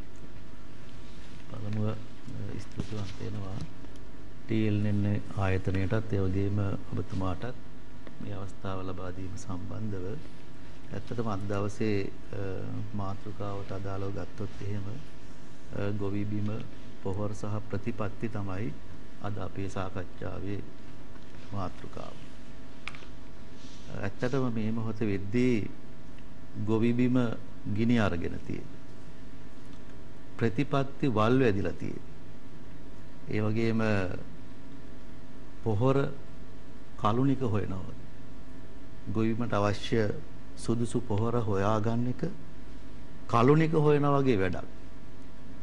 එතකොට මේ තත්ත්වයට තමයි අපේ රටේ 20 ලක්ෂයක් පවුල් 20 ලක්ෂයක ගොවි ජනතාව ඇදවට්ටලා තියෙන තත්ත්වය මේ රටේ පාලකයන් නිසා. විශේෂයෙන්ම උක්වගාවට ආශ්‍රිතව ගත්තොත් බරපතල ප්‍රශ්න ගණනාවකට අපේ උද්ගොවියපත් වෙලා තියෙනවා. මම විශ්වාස කරනවා යම්කිසි කෘෂි කර්මාන්තයක් කරද්දී වගාවක් කරද්දී ගොවිය වෙහෙස මහන්සි වෙනවා.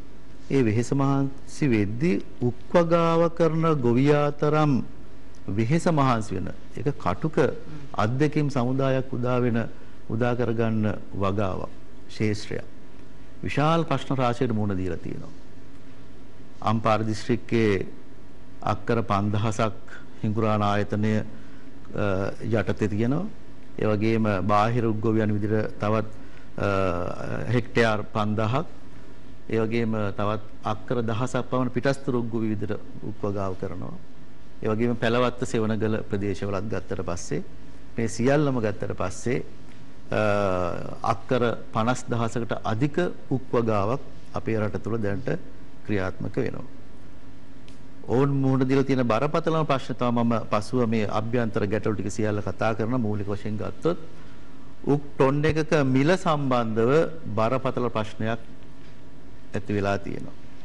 මීට වසර කීපයකට පෙර සිට මේ 2021 අවසානයේ දක්වා උක් ටොන් එකකට ගෙව්වේ රුපියල් 5500.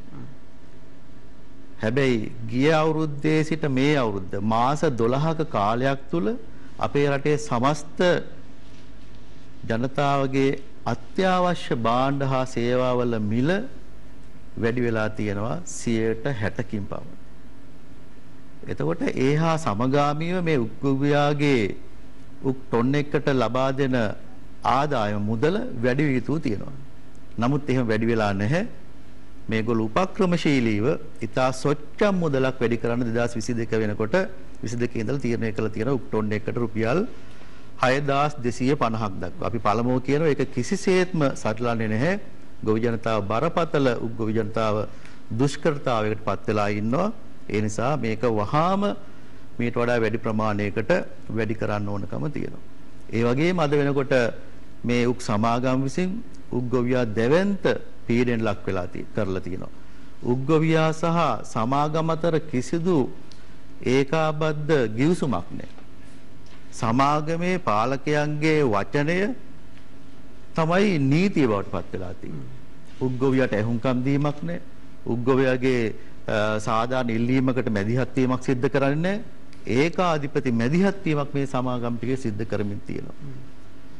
ජානක වක්කුබුර අමාත්‍යවරයා යම් ප්‍රමාණයකට උත්සාහයක් අරගෙන තියෙනවා හිඟුරාණට අදාළව ගත්තොත් යම් කිසි මේ සමාගමේ පාලන අධිකාරියේ තියෙන තත්ත්වය වෙනස් කරන්න. නමුත් ඔහු අසමත් වෙලා තියෙනවා. ගොවි ජනතාව කියන්නේ විශාල හස්තයක් දේශපාලන හස්තයක් බලය තියෙන මේ සමාගමට. ඒ නිසා ඇමතිවරයාගේ ලිපියවත් සභාපති මණ්ඩලයේ ලිපියක්වත් මේ පාලකයන් ක්‍රියාත්මක කරන්නේ. නමුත් ජානක වක්බර මැතිතුමා තමයි මම හිතන්නේ උක් බඩේගුරු සම්බන්ධයෙන් ඉන්න විශේෂ රාජ්‍ය මාත්‍ය. ඔව් විශේෂයෙන්ම උක්වගාව සම්බන්ධව. ඔහුටත් වඩා ඉහළින් ඉන්න දේශපාලන බලවතා කවුද මේවා පිළිගන්න බැරි තත්ත්වයකින්? ඔව් ඒක තමයි අපිටත් තියෙන බරපතල ප්‍රශ්නය. එතුමත් කියනවා මේ පාලන අධිකාරිය කියන දේ අහන්නේ නැහැ. යම්කිසි දේශපාලන හස්තයක් මෙතන ක්‍රියාත්මක වෙනවා කියලා. ආණ්ඩුවේ ප්‍රධානීන් තමයි මේකට සම්බන්ධ වෙලා ඉන්නේ කියන එක අපි විශ්වාස කරනවා.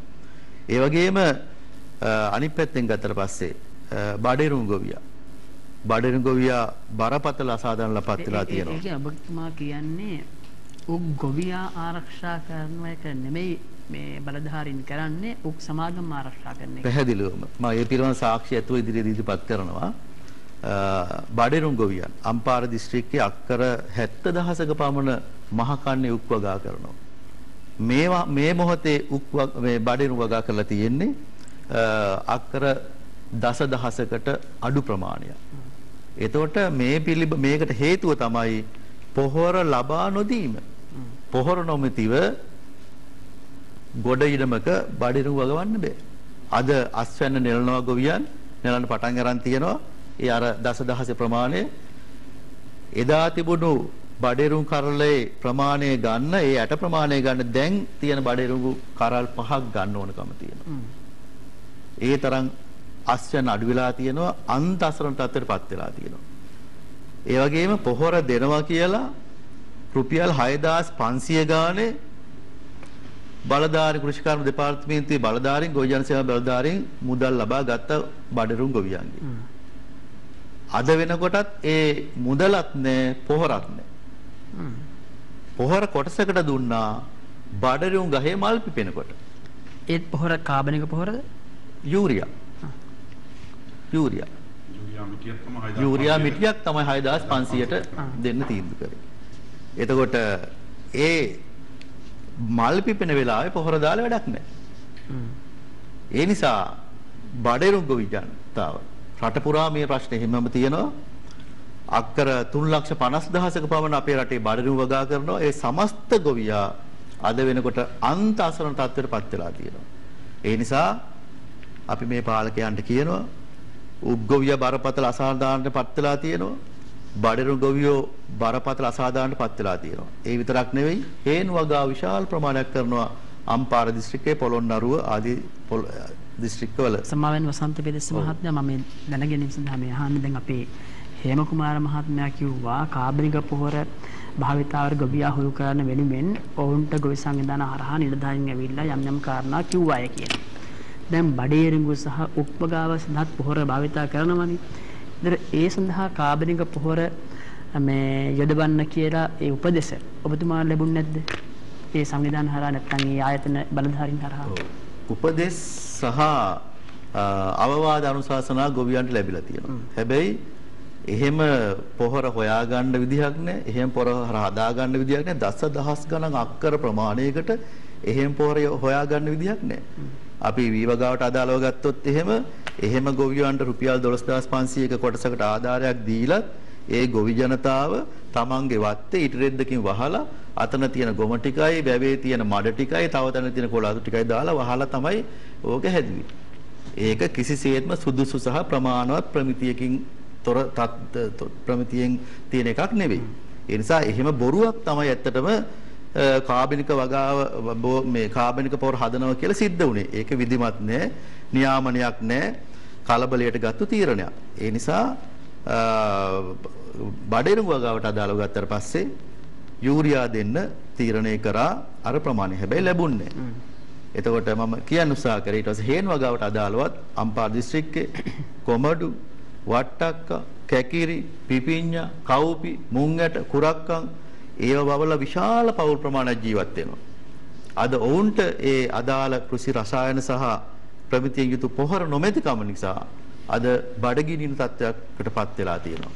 ඒ නිසා ඒ විතරක් නෙවෙයි කහ වගාව ගත්තොත් එහෙම අම්පාර දිස්ත්‍රික්කේ විශාල ප්‍රමාණයක් කරනවා. ගිය පාර කහ මිල විශාල ප්‍රමාණය ඉහළ ගිය නිසා ඒ වගේ 200කින් විතර කහ වගාකරුවන් ප්‍රමාණය වැඩි වුණා.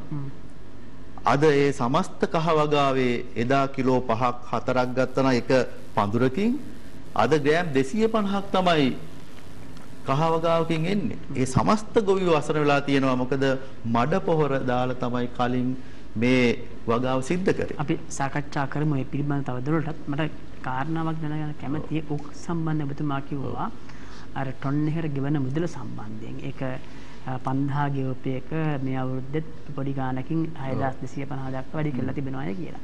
එතකොට ඒ කාලය තුල උක් ටොන් එකක් නිෂ්පාදනය කරන්න සිදුවන නැත්නම් නිෂ්පාදන වියදම කොයි ආකාරයෙන්ද ඒක කියලා ගියන් තියෙන්නේ.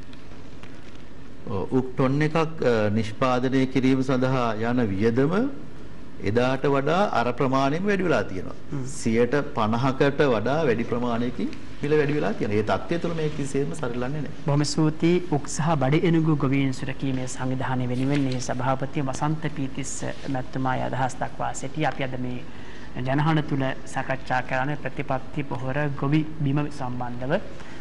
ඔබට ඔබේ ප්‍රශ්න මේ සාකච්ඡා සභාවට ඉදිරිපත් කරන්න හැකි. එබැවින් 112 දුරකථන මාර්ගය දැන් නිවෘත්තයි. අප නැවත විරාමයක් ලබා ගන්න සම්බන්ධතාවය දැන් ප්‍රධාන පාලකින්දරියට. ප්‍රතිපත්ති පොහොර ගොවි බිම සම්බන්ධයෙන් අද මේ අප ජනහඬ තුල සාකච්ඡා කරන මා කැමති දෙවන වටේත් මූලික අවස්ථා ලබා දෙන්න. සමස්ත ලංකා ගොවි ජන සම්මේලනයේට හි ජාතික සංවිධායක නාම කරුණාරත්න මැතිතුමාට මා ආරම්භ කර සිටිනවා. ගොවි ජනතාවගේ ප්‍රශ්න කළමනාකරණය කරගන්න ඕන කොහොමද කියන කාරණාවත් ඔබතුමාලගේ අත්දැකීම් හැටියට කියන්න පුළුවන්. මම හිතන්නේ ඒ වැත්තට අපි යමු වුණත් සාකච්ඡාවේ හොඳයි කියලා මම විශ්වාස කරනවා. ඔව් ඇත්තටම දැන් මේ ගොවි නායකයින්ගෙන් මතුවුණා මෙතන කාරණා ගණනාවක්. ඒ අනුව මේ වෙනකොට ගොවි බිමින් ගත්තොත් එහෙම පළතුරු ගොවියා. ඒ අතරේ ගත්තොත් කෙසෙල්, අන්නාසි, වැල්දොඩම්, පේර, ඊට පස්සේ පැණිකොමඩු මේ ආදි වශයෙන් පළතුරු ගොවියා. ඒ ගොවියත් මේ ප්‍රශ්නෙන් බරපතල විදිහට බැට කරනවා. අනිත් පැත්තෙන් ගත්තාම යාපනයේ මිදි වගා කරන ගොවිය ඇතුළු යාපනයේ වෙනම විශාල පරිශ්‍රමයක් දරලා තමයි ගොවියෝ වතුර ටික හොයාගන්නේ, වගා කරන්නේ වැලි මිශ්‍ර පොළව. ඒතර ඒ ගොවියන්ටත් මේ ප්‍රශ්නේ තියෙනවා. ඒ වගේම කල්පිටියේ ගොවියන් ගත්තොත් එහෙම ඒක වෙනම සංස්කෘතියක්. වැලි සහිත පොළොවේ වගා කරන එක ඊටාත්ම බරපතල තත්වයක්. ඒතර ඒ ගොවීන්ටත් විශේෂයෙන්ම ඉලෝලු වගාවේ බරපතලම තත්වයක් සපයනවා. විශේෂයෙන්ම ආලාවත ප්‍රදේශය ගත්තොත් එහෙම බිංගිරිය මේ ප්‍රදේශය ගත්තොත් ලංකාවේ වැඩියෙන්ම පලා වගා කරන කලාපි තමයි හලාවත කලාපි පුත්තලම් දිස්ත්‍රික්කය. ඒතකොට ඒ ගොවියෝට මේ ප්‍රශ්නේ බරපතලව බලපාලා තියෙනවා. ඊළඟට පහතරට එළවලු ගොවියා. එතකොට කැකිලි පිපිඤ්ඤා ඒ වගේම විශේෂයෙන්ම රාබු නෝකෝල් බීට් ඒවත් වගා කරනවා. අනිකුත් වගාවක් එළවලු ගොවියා. ඒ වගේම තමයි දැන් කහ සහ ඉඟුරු ගොවියා. මේකේ තව විශේෂ ගැටලුවක් තියෙනවා. ආණ්ඩුව පොළඹවුවා ජනාධිපතිතුමාම පොළඹවුවා ජාතිය අමතමින් පොළඹවුවා ගොවින්ට කහ වගා කරන්න ඉඟුරු වගා කරන්න ආණ්ඩුව මොනවා මිලදී ගැනීමේ වැඩපිළිවෙලක් හදනවා. ගොවි අනාථ කරන්නේ හොඳ මිලක් දෙනවා රටින් ගෙන එක නතර කරනවා කියලා. හැබැයි දැන් මේකට ඊයේත් මං ගියා කහ ගොවි හමු වුණා. ගිහිල්ලා වෙලා බලපුවාම කහ කිලෝ එකක් වෙනකොට රුපියල් 90යි. ඉඟුරු කිලෝයකුත් ඒ වගේ මිලක් තමයි තියෙන්නේ. ඉන්දියාවෙන් කහ ගෙනල්ලා තියෙනවා. ඒතකොට මෙන්න මේ තත්වයක් තුල ඒ ගොවියොත් මේනකොට නන්නත්තරයි. ඊට පස්සේ වී ගොවියා.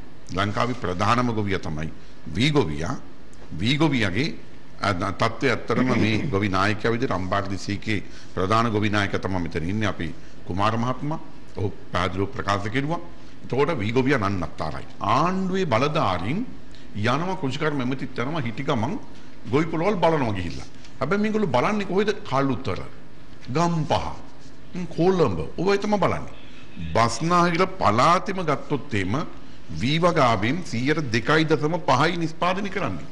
ලංකාවේ වී වගාවෙන් අති බහුල ප්‍රමාණය වගා කරන්නේ විශේෂයෙන්ම නැගෙනහිර පළාත, වයඹ පළාත, උතුරු මැද පළාත. උතුර. ඒතකොට මෙන්න මේ කලාපේ තමයි ලංකාවේ බහුලම වී වගා කරන්නේ. මුළු බස්නාහිරම ගත්තොත් එහෙම 2.5% වී වගා කරන්නේ. ඒතකොට ඒ තැන් වල ගිහලා තමයි මේගොල්ලෝ බලන්නේ. සමාවෙන්න කරුණාරත්න මහත්මයා අපිට ඇමතුමක් ලැබෙනවා 0.112 ඔස්සේ අම්පාර සිට සම්බන්ධලා ඉන්නවා උදේරත්න මහත්මයා අයබවන්.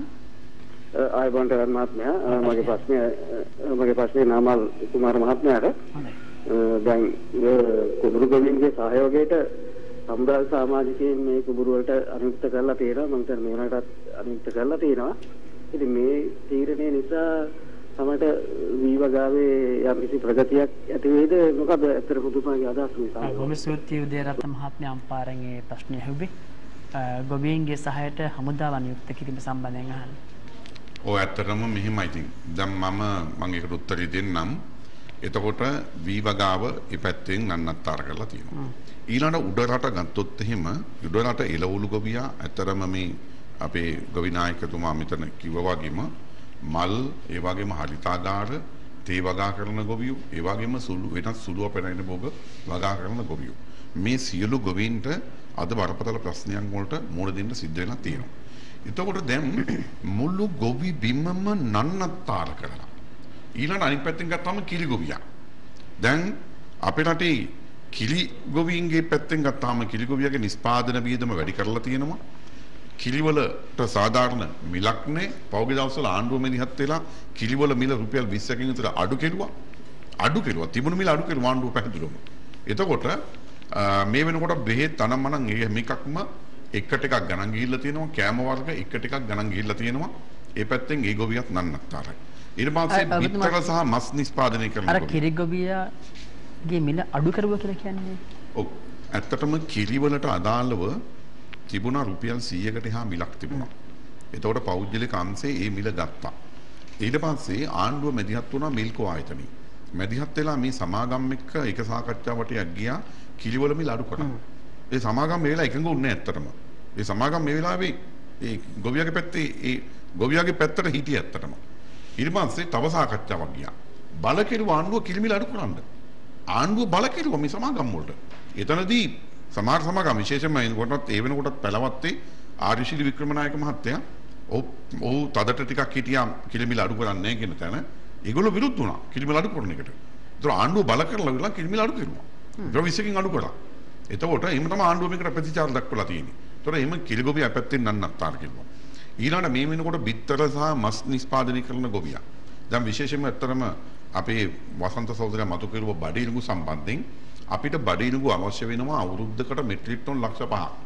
හැබැයි දැන් මේ වෙනකොට දැන් බඩේලුගු නිෂ්පාදනයෙන් 25%ක්වත් මෙවර අස්සන්නක් එන්නේ නැහැ. ඒතකොට වගා කරලත් නැහැ. වගා කරපගේ අස්සන්නකුත් නැහැ. මේකත් එක්ක කුකුල් කෑම බරපතල විදියට දැන් මිල ගිහිල්ලා තියෙනවා. ලොකු ප්‍රශ්නයකට මුහුණ දීලා තියෙනවා. ඒ වගේම හිගියක් ඇවිල්ලා තියෙනවා.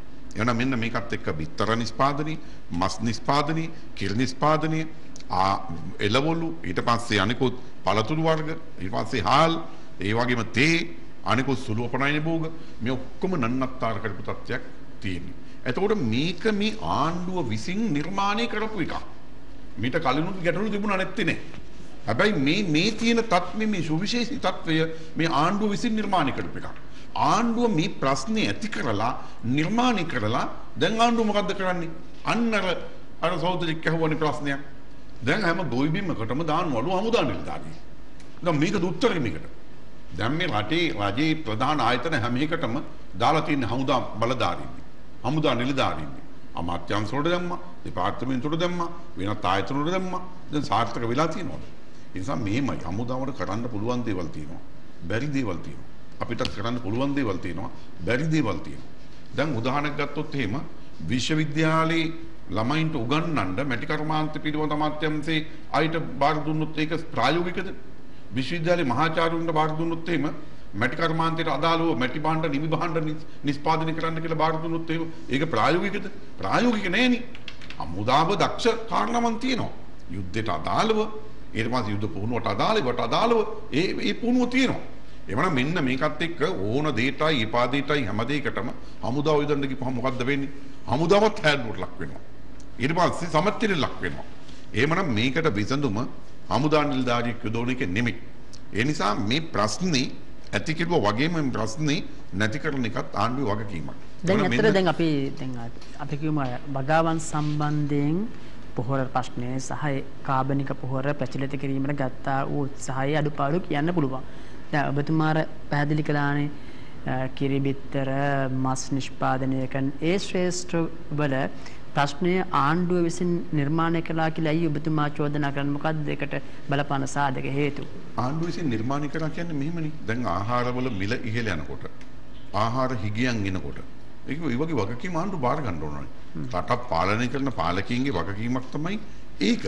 දැන් බිත්තරයක නිෂ්පාදන වියදමම ගත්තොත් එහෙම වෙනකොට රුපියල් 20කට ආසන්නයි බිත්තරයක නිෂ්පාදන වියදම. පැහැදිලිවම. ඒතකොට කිරි ලීටරයක් නිෂ්පාදනය කරන වියදම අද විශාල වශයෙන් ඉතාමත්ම වේගෙන් ඉස්සරහට අවිල්ලා තියෙනවා. අද කිලි හරකෙක් මිලදී ගන්න ගිහපුවාම කිලි හරකගේ ගාණ වැඩි වෙලා තියෙනවා. ඒතකොට සිංචන ගාස්තු වැඩි වෙලා තියෙනවා.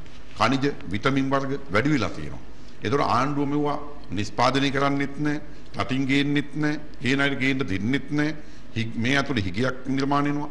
හිගේ ඇතුලේ අන්න මොකද්ද වෙන්නේ? මිල ඉහළනවා. දැන් උදාහරණයක් ගත්තොත් බඩීලිංගු ගොවියගෙන් රුපියල් 55ට වැඩියෙන් බඩීලිංගු ගන්න එපායි කියලා ආණ්ඩුව කිව්වා සමාගම් වලට. ආණ්ඩුව බඩීලිංගු ගැටයක්වත් ගන්නෙත් නැහැ. ඒතකොට බඩීලිංගු කිලෝ එක සාමාන්‍ය රුපියල් 60 ගණන් වලට විතර යනකොට ආණ්ඩුව මොකද්ද කරන්නේ? ඒකට බාධා බඳිනවා. ඒකට සීමා බඳිනවා. ඒතකොට වී වලට යම් මිලක් කියනකොට ආණ්ඩුව ඒකට සීමා බඳිනවා. ඒතකොට සීමා බඳලා එතන ගොවියට අසාධාරණයක් කරනවා. ඊට පස්සේ අනිත් පැත්තෙන් ගත්තාම දැන් බඩීලිංගු උග්‍ර හිගයක් කියනවා. හිගයක් කියනකොට ආණ්ඩුව මොකද්ද කරන්නේ? අන්න ඒකට ආදේශිකයක් විදිහට තිරිඟු ගේනවා. ඒතකොට ඩොලර් වීදම් කරලා තිරිඟු ගේනවා. ඒතකොට තිරිඟු දාන්න බෑ කුකුල් කෑම වලට බඩීලිංගු ප්‍රමාණය වගේ. කුකුල් කෑම හදන්න ගන්න ප්‍රධානම අමුද්‍රව්‍ය තමයි බඩීලිංගු. 50%කට ආසන්නව පාවිච්චි කරන්නේ බඩීලිංගු. හැබැයි තිරිඟු පාවිච්චි කරන්න බෑ 120ක් තමයි තිරිඟු දාන්න පුළුවන්. උපරිම 125 යන්න පුළුවන්. ඒ සඳහා අනිවාර්යයෙන්ම ආහාර දිරවන එන්සයිම වර්ග වෙනම මේකට එකතු කරන්න ඕනේ. මොකද තිරිඟු වල තන්තු වැඩි. ඒක දිරවන්නේ. කුකුලට දිරවන්නේ. බඩිනුගාගේ දිරවන්නේ. ඒතකොට එමුනම් අන්න 125ක කෑල්ලක් තව ඉතුරු වෙනවා. ඒ 125 මොනවද දාන්නේ? ඊළඟට දාන්න වෙන්නේ සෝයා දානවා. ඊට පස්සේ රයිස් පොලිස් දානවා. ඊට පස්සේ කැඩිච්ච සුළුසාල් දානවා. ಖನಿජ වර්ග දානවා. විටමින් වර්ග දානවා. ඒතකොට සිප්පි කඩු ආදි වශයෙන් මේකට කුකුල් කෑම වලට එකතු කරනවා. එහෙමනම් දැන් අර බඩින්ගු වෙනුවට අර හිස්තරක් ඉන්න 125 සම්පූර්ණ කරන්නේ මොකෙන්ද? අන්න ඒකට ඊට පස්සේ පහුගිය කාලේ පාවිච්චි කරන හාල් යොදන්න ගත්තා. ඒතකොට හාල් පාවිච්චි කරන ගත්තාම අන්න ඊට පස්සේ මිනිස් පරිභෝජනයට හාල් වල ප්‍රශ්නයක් එනවා. ඒතකොට මෙන්න මෙහෙමනේ මේ ප්‍රශ්න ඇදිලා යන්නේ. ඒ නිසා ආණ්ඩුව මේ ගොන් තකතිරු තීන්දුව ගන්න හින්දානේ මේ ප්‍රශ්න ඇති වෙන්නේ. මේවා කළමනාකරණය කරන්න තමයි මේ එක එක විෂයන් වලට අදාළව. කිරිබිත්තර වලට කැමතියෙක් ඉන්නවා. පොල් වලට කැමතියෙක් ඉන්නවා. එක එක જાති ඇමතුරු ඉන්නවනේ. පැටවු ගහලා වගේ ඉන්නවනේ. පොදුරක් ගානේ. මේ ඇමතුරු ගොඩක් කොච්චර ඇමතු පැටවු ගහ වගේ ධර්මත් මේ කිසිම දෙයක් කළමනාකරණය කරගන්න මේ පාලකයෝ සමත් වෙලා නැහැ. අපිට තවත් ඇමතුමක් ලැබෙනවා කඩුවෙල සිට දැන් සම්බන්ධලා ඉන්න දුරකථන මාර්ග ඔස්සේ සරත් මහත්මයා ආයිබෝවන්. අයිමොන් මහත්තයා මට දැනගන්න ඕනේ මේ නාමල් කරුණාරත්න මහත්මයාගේ මෙහෙමයි දැන් මේ කාබනික පොහොර සංකල්පය සම්පූර්ණයෙන් ජනාධිපතිතුමාගේ සෞභාග්‍ය දැක්ම ප්‍රතිපත්ති මාලාවේ තියෙනවා. මොකද ඒක අවුරුදු 10ක් ඇතුළත ක්‍රියාත්මක කරන්න තමයි ඒගොල්ලන්ගේ මේ ප්‍රතිපත්තිය තිබුණේ. නමුත් මේක පැය 24න් ක්‍රියාත්මක කරපු විදිහ දැන් තුමා ගෝ සමුද්‍රට පවා ගිහිල්ලා කිව්වා අපි තමයි එකම රට කාබනික පොහොර වලින් මේ කුචකර්මාන්තය පරිවර්තනය කළේ කියලා ලොකුට කතා කළා. නමුත් දැන් මේ රටට වෙලා තියෙන හානිය ඉතාමත් බරපතලයි. මොකද වී ගොවිතැන, පළතුරු ගොවිතැන, වගාව, ඉන්දියාම තේ වගාව, මේ එළවලු වගාව හැම එකක්ම සම්පූර්ණයෙන් විනාශ වෙලා මිනිස්සුන්ටත් ඒක මාර විදිහට මේ බලපානවා. මේ ජීවත් වෙන්න බැරි අතර එළවලු පවා ගණන් ගිහින් තියෙනවා. ඒ හේතුව නිසා. එතකොට මේක කුචකම් මැතිවරයා හැම වෙලෙම කියන කතාවක් තමයි මේක මම මේ ජනාධිපතිවරයාගේ සංකල්පයක් මම මේක කොහොම හරි ක්‍රියාත්මක කරනවා කියන වචනේ හැමතැනම ඔය මේ වගා බිම් වලට ගිහිල්ලා කියලා තියෙනවා. එතකොට මේ ජනාධිපතිවරයා මේක සම්පූර්ණ වගකීම් යුතුයි මේ වැරද්දට. එතකොට එතුමාට දැන් නීති මාර්ගයෙන් කටයුතු කරන්න බෑනේ මොකක්ද නිසා. එතකොට මේක අධිකරණ මේ ක්‍රියාමාර්ගයකින් මේ ගන්න බැයිද මේ කුචකර්ම ඇමතිවරට විරුද්ධව කියලා මම මේ නාම කරන්න මාත්‍යයෙන් අහන්න තිබුණා. බොහොම ස්තුතියි කඩුවෙල සිට සරත් මහත්මයා ප්‍රශ්න ඉදිරිපත් කළා. ඔව් ඇත්තටම අපි පැහැදිලිව මේ වෙලාවේ කියනවා මේකට අදාළව අපි නීති උපදෙස් ඉල්ලලා තියෙනවා නීතිමය ක්‍රියාමාර්ග ගන්න. ජ්‍යෙෂ්ඨ නීතිඥ සුනිල් වටගල සහෝදරය ඇතුළු නීතිඥ කණ්ඩායමට මේ පිළිබඳව බාර දීලා තිනවා. ඔවුන් මේ වෙනකොට අපට යම් උපදෙස් ලබා දීලා තියෙනවා. ඊට අදාළව අනිවාර්යයෙන්ම අපි ඉදිරියේදී අධිකරණ ක්‍රියාමාර්ග වලට යනවා. මොකද මේ පාලකයින්ට බෑ මෙහිම මේ රටේ ජනතාවත් එක්ක සෙල්ලම් කරන්න. මේක සෙල්ලම් වැඩක් නෙමෙයි. මොකද ජාතික ආරක්ෂාව සුරක්ෂිත කරන්න කියලා තමයි ගෝඨාභය ජනාධිපති ආවේ. ඒතකොට ජාතික ආරක්ෂාවේ තියෙන ප්‍රමුඛතම කාර්යයක් තමයි මිනිස්සුගේ ආහාර සුරක්ෂිතතාවය ආරක්ෂා කරන එක. එහෙමනම් පළවෙනි මූලික ප්‍රශ්නේ මොකද්ද? මූලික ප්‍රශ්නේ තමයි බඩේ ප්‍රශ්නේ, ආහාර ප්‍රශ්නේ, ආර්ථික ප්‍රශ්නේ. එවනම් මූලික ප්‍රශ්නෙට විසඳුම් හොයන්න බැරි නම් ඒ ප්‍රශ්නේ ඊට අදාළව විසඳුම මොන හරි යම් ප්‍රමාණයකට තිබුණා නම් ඒකත් නැතිබංගස්ථාන කරනවා නම් මොකද්ද තියෙන ජාතික ආරක්ෂාව? ජාතික ආරක්ෂාව වෙන ප්‍රධානම එකක් තමයි ආහාර සුරක්ෂිතතාවය. හැබැයි අද මිනිස්සුන්ගේ බඩට ආරක්ෂාව දෙන්න, මිනිස්සුන්ගේ පෝෂණයට අවශ්‍ය ආරක්ෂාව දෙන්න, මිනිස්සුන්ගේ බඩගින්නට ආරක්ෂාව දෙන්න, මිනිස්සුන්ට ජීවත් වීමේ අයිතියට ආරක්ෂාව දෙන්න මේ පාලකයෝ සමත් වුණේ නැහැ. ඒ තිබුණු ආරක්ෂාවත් මේ පාලකයෝ නැති කෙරුවා. එහෙමනම් මෙන්න මේකත් එක්ක මේ පාලකයින්ට මේකේ කිසිම සමාවක් නැහැ. මේට අදාළ ගන්න පුළුවන් උපරිම ක්‍රියාමාර්ග අපි අනිවාර්යයෙන්ම ගන්නවා. ඊළඟට විශේෂයෙන්ම අපි ජනාධිපතිතුමාට කරුණාවෙන් ඉල්ලා සිටිනවා, මතක් කරනවා. අපි මීට කලිනුත් මේක මතක් කෙරුවා. ඔබතුමා ඉදා අනුරාධපුරයේදී පැහැදිලිවම ප්‍රකාශ කෙරුවා යටිකිලියෙන් කෑ ගහලා පොහොර ඇතුව හෝ පොහොර නැතුව 100% ගොවියගේ අස්වැන්න වැඩි කරනවා කිව්වා. අනේ ජනාධිපතිතුමනි මේන් ඔබතුමාට ආචාර කෙරුවා අන්නේ ක්‍රමවේද කියලා දෙන්න. පොහොර නැතුව 100% ගොවියගේ අස්වැන්න සරු කරන වැඩි කරන ක්‍රමවේදේ කරුණා කරලා කියලා දෙන්න. ඒ මොනොත් මේක ගොඩේ ගොඩ. මොකද ලෝකේ ආහාර හිගයන් ආවට පස්සේ ඒ ආහාර ප්‍රමාණය වැඩි කර ගැනීමට අදාළව ලෝකේ පර්යේෂණ කෙරුවා. නෝමන් බ්ලොක් කියන විද්‍යාඥතුළු විද්‍යාඥයෝ කණ්ඩායම 1943 තමයි මේකේ පළවෙනි පර්යේෂණය කරන්නේ. මෙක්සිකෝනු තිරිඟු ප්‍රබලදියක් වැඩි දියුණු කරලා අස්වැන්න දෙගුණයක් කරගෙන ලෝකෙට අලුත් තත්වයක් හඳුන්වා දුන්නා. ඒකට ගැළපෙන විදිහට මේ විශේෂයෙන්ම ඒ වගාබම් වලට අදාළ පෝර ක්‍රියාවලිය ජර්මන් ජාතික විද්‍යාඥයෙකු ලෙබික් ඇතුළු කණ්ඩායම හඳුන්වා දුන්නා. මේ විද්‍යාඥයෝ පර්යේෂණ කරලා තමයි මේ අස්වැන්න වැඩි කර ගැනීමට අදාළවත් ඒ වගේම තමයි ගහ පොලේ භෝගවල කාලය කෙටි කිරීමටත් අස්වැන්න වැඩි කර ගැනීමටත් අදාළව හඳුන්වා දීම් කෙරුවේ. එහෙනම් ඔබතුමා ඊටාත්ම වැදගත් දෙයක් මතු කෙරුවේ පෝර නැතුව 100%ක් අස්වැන්න සරු කරගන්න ක්‍රමය ඔබතුමා කියලා දෙන්න මේ රටේ ජනතාවට. මේක ඇත්තටම මේක ලෝකෙටම ඉතාමත්ම වැදගත් ප්‍රවෘත්තියක් වෙයි. ඔබතුමා ලෝක පූජිත පුජ්‍යලෙක් බවට අනිවාර්යෙන්ම පත් වෙන එක නම් වළක්වන්න බැරි වෙයි. අන්න එතෙන්ට එන්න පුළුවන්. එතන කරුණාකරලා ජනාධිපතිතුමෝ අන්න ඒක ගොවි ජනතාවට මේ රටේ ජනතාවට කියලා දෙන්න. ඒක ලෝකෙටම ලොකුම ප්‍රවෘත්තියක් බවට පත් වෙයි. බොහොම ස්තුතියි සමස්ත ලංකා ගොවි ජන සම්මේලනයේ වෙනුවෙන් එහි ජාතික සංවිධායක නාමල් කරුණාරත්න මහත්මයාගේ අදහස ප්‍රතිපත්ති පොහොර ගොවි බිම අද අපේ තේමාව. අප යලි විරාමයක් ලබා ගන්නවා නැවත සම්බන්ධතාවය ප්‍රධාන පාලක මැදිරියට. අපි අද ජනහල තුල සාකච්ඡා කරන්නේ ප්‍රතිපත්ති පොහොර ගොවි බිම සම්බන්ධයෙන් ගොවි ජන ජීවිත සම්බන්ධයෙන්. මා කැමැතියි ඊළඟට මේ සාකච්ඡාවේ අවස්ථාව උදා කරලා දෙන්න අම්පාර දිස්ත්‍රික් රාජ්‍ය ගොවි සංවිධාන කමිටුව වෙනුවෙන් ඒ සභාපති චන්ද්‍රසේන හේමකුමාර මහත්මයාට මම හිතන්නේ අපේ නාමල් කරුණාරත්න මහත්මයා අවසාන වශයෙන් සිහිපත් කළ ජනාධිපති ගෝඨාභය රාජපක්ෂ මැතිතුමා අනුරාධපුරයේදී ගිහිල්ලා ගොවි ජනතාවට දුන්නු පොරොන්දුව පිළිබඳව පොහොර ප්‍රශ්නය කොහොම වුණත් ඔවුන්ගේ ආදායම් මට්ටම ආරක්ෂා කරන්න එතුමා කැප වෙනවා කියලා ගොවි ජනතාව හැටියට ඒ ප්‍රකාශය සම්බන්ධයෙන් ඔබතුමාට සෑහීමට පත් වෙන්න පුළුවන්. ජනාධිපතිතුමා අනුරාධපුරයට ගිහිල්ලා මීට ඉස්සරලා කරපු පළවෙනි ප්‍රකාශය තමයි ගොවි ජනතාවට නොමිලේ පොහොර ලබා දෙනු ලැබේ කියලා. ඡන්දෙට ඉස්සරලා කියේ නොමිලේ පොහොර ලබා දෙනවයි කියලා. ඊට පස්සේ නොමිලේ පොහොර දෙන්නේ කොහොමවත් ගොවි ජනතාවට සල්ලි දීලවක් ගන්න පොහොර හොඳක් හොයාගන්න බැරි තත්ත්වයට රටපත් කරලා. රටේම වී ගොවියා ගත්තාම අන්තසරණ තත්ත්වයකට පත් වෙලා ඉන්නේ.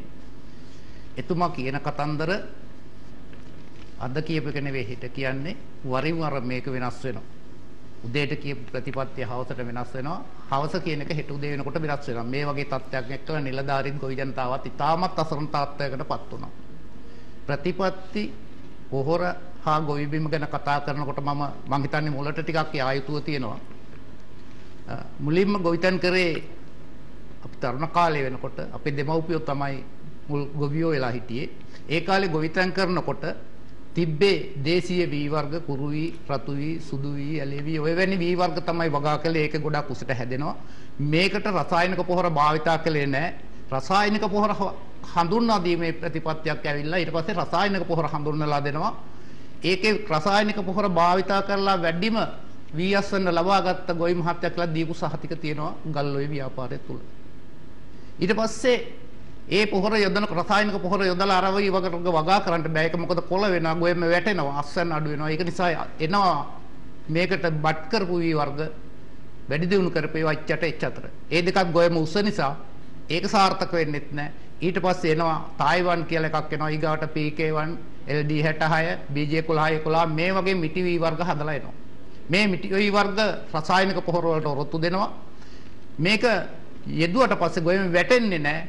ඒ වගේම තමයි ඒ වී වර්ග මේ රසායනික පොහොර නොයදා වගා කරන්නට බෑ. පහුගිය කාලේ අපේ ගමකට හිටියා එක ගාමසේවක වසමකට කුෂිකර්ම KVS මහතුරු කියලා අපි කියන්නේ උපදේශක මහත්තයෙක් හිටියා. ඊට පස්සේ පහුගිය ආණ්ඩුවක පත් කරනවා වගා නිලධාරි මහතුරු පත් කරලා අර පොහොර ටික එහෙම ලබලා දෙන වැඩ හදනවා. ඒ ආණ්ඩුවම ආපහු අර හිටපු KVS මහතුරුන්ටයි මේ පත් කරපු වගා නිලධාරි මහතුරුන්ටයි ගාමසේවක පත්යෙන් ලබලා දීලා ගොවියන්ගේ මේගොල්ල අයින් කරලා අර ලබලා දීපු උපදේශන තත්ත්වයන් නැති කරනවා.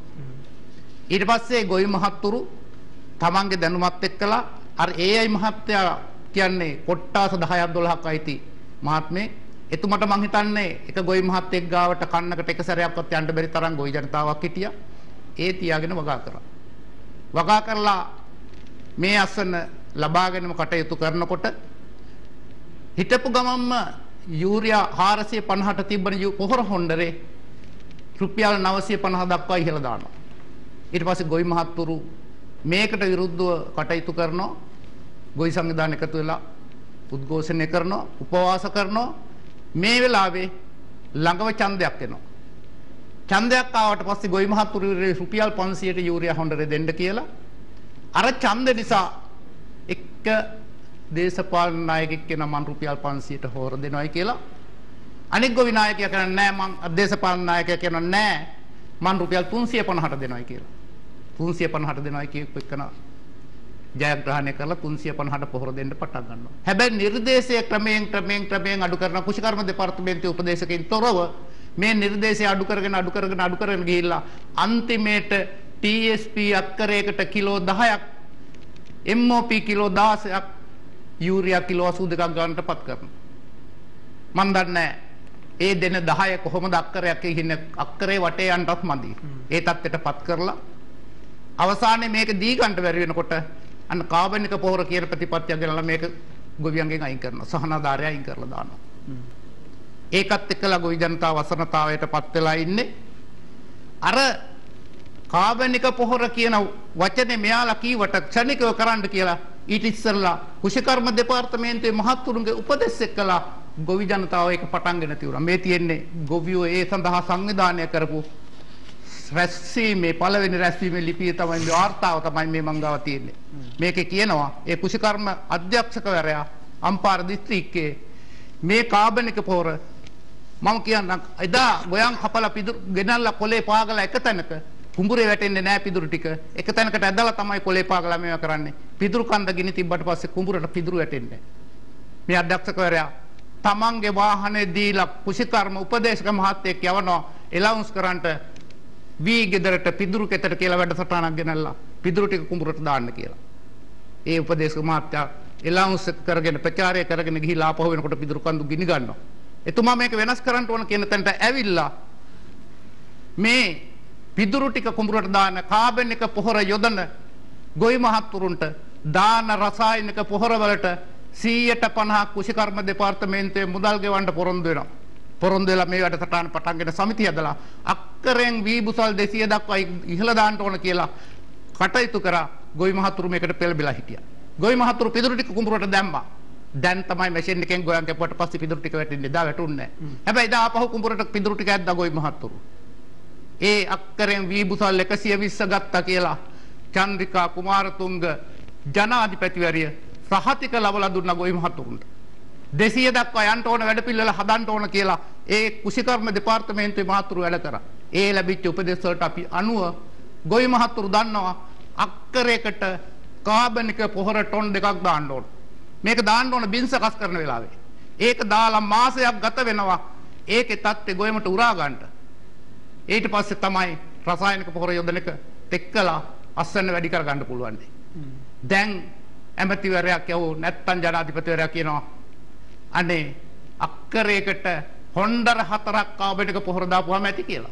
මම දන්නේ කොහෙන් කාගේ නිර්දේශයක්ද කියලා. කුෂිකර්ම දෙපාර්තමේන්තුවේ මහතුරුන්ට ඒක ඇවිල්ලා කියන්න බෑ ගොවියන්ට. මොකද ඉස්සෙල්ලා කියලා තියෙන තුබලා මේක ටොන් 2ක් දාන්න ඕන කියලා. එහෙම තියාගෙන අද හවසට කියන කතාව හෙට උදේට ආපහු වෙනස් කරනකොට ඔය කියන නිලධාරි මහතුරුන්ට ඇවිල්ලා ගොවියන්ට උපදෙස් දෙන්න විදියන්නේ. ඊට පස්සේ ගොවියන්ට මොනවද කියන්නේ කියලා දන්නේ නැතුවම ඒ කුෂිකර්ම දෙපාර්තමේන්තුවේ නිලධාරි ගොවිජන සේවා දෙපාර්තමේන්තුවේ නිලධාරි අන්ත අසරණ වෙලා ඉන්නවා. අවසානයේ ඒගොල්ලෝ නිලධාරීන්ගේ පැත්තට ඇඟිල්ල දික් කරනවා. නිලධාරි මේක ගෙඩිච්ච නැහැ ඉස්සරහට ගොවියන්ට කීවේ නැහැ. ඇමතිවරයා කියන මේක මාකට් කරේ නැහැ කියලා. මාකට් කරේ නැහැ කියන්නේ මාකට් කරේ නැහැ කියන්නේ විකුණුනේ නැහැ කියලා. ඉතින් මොකද්ද දන්නේ නැහැ විකුණන්න හදන්නේ අපිට තේරෙන්නේ නැහැ ඇමතිවරයා. ඒ මාකට් කරේ නැහැ කියලා නිලධාරීන්ට ඇඟිල්ල දික් කරලා යාලා බේරෙන්න හදනවා. හැබැයි අවසාන වශයෙන් එතුමලා තේරුම් ගත්තා කරපු වැඩේ සාර්ථක නැහැ. කියනවා මේක වැරදුනොත් අපි වන්දි ගෙවනවායි කියලා. ඒ කියන්නේ යාලා තේරුම් ගන්න තියෙන වන්දි ගෙවනවායි කියන්නේ එහෙනම් අපි කරපු එකෙන් ගොවියට පාඩු වෙනවායි කියලා. මේ වෙනකොට පාඩු වෙලා තියෙන්නේ. ගොවියෝ තමන්ගේ කටයුතු කරගන්න තියා කෑමටවත් වී ටික තියාගන්න බැරි තත්ත්වයටපත් වෙලා ඉන්න මේ වගේ මොහොතක අර මැෂින් එකෙන් ගොයාම් කපුවාම අක්කරයකට රුපියල් 10000ක් ගෙවන්න ඕන. ඒක ගෙවන්න අර වී ටික වික්කොත් ගෙදර තියාගන්න කෑමට වී ටිකක් නැහැ. මෙන්න මේ වගේ තත්ත්වයකපත් වෙලා ඉන්නේ. ඒ නිසා මේ ප්‍රතිපත්ති හදන්නේ ගොවි ජනතාවගේ අවශ්‍යතාවයවත් නැත්නම් මේකේ ආදායම් වැඩි කරන චේතනාවෙන්වත් නෙවෙයි.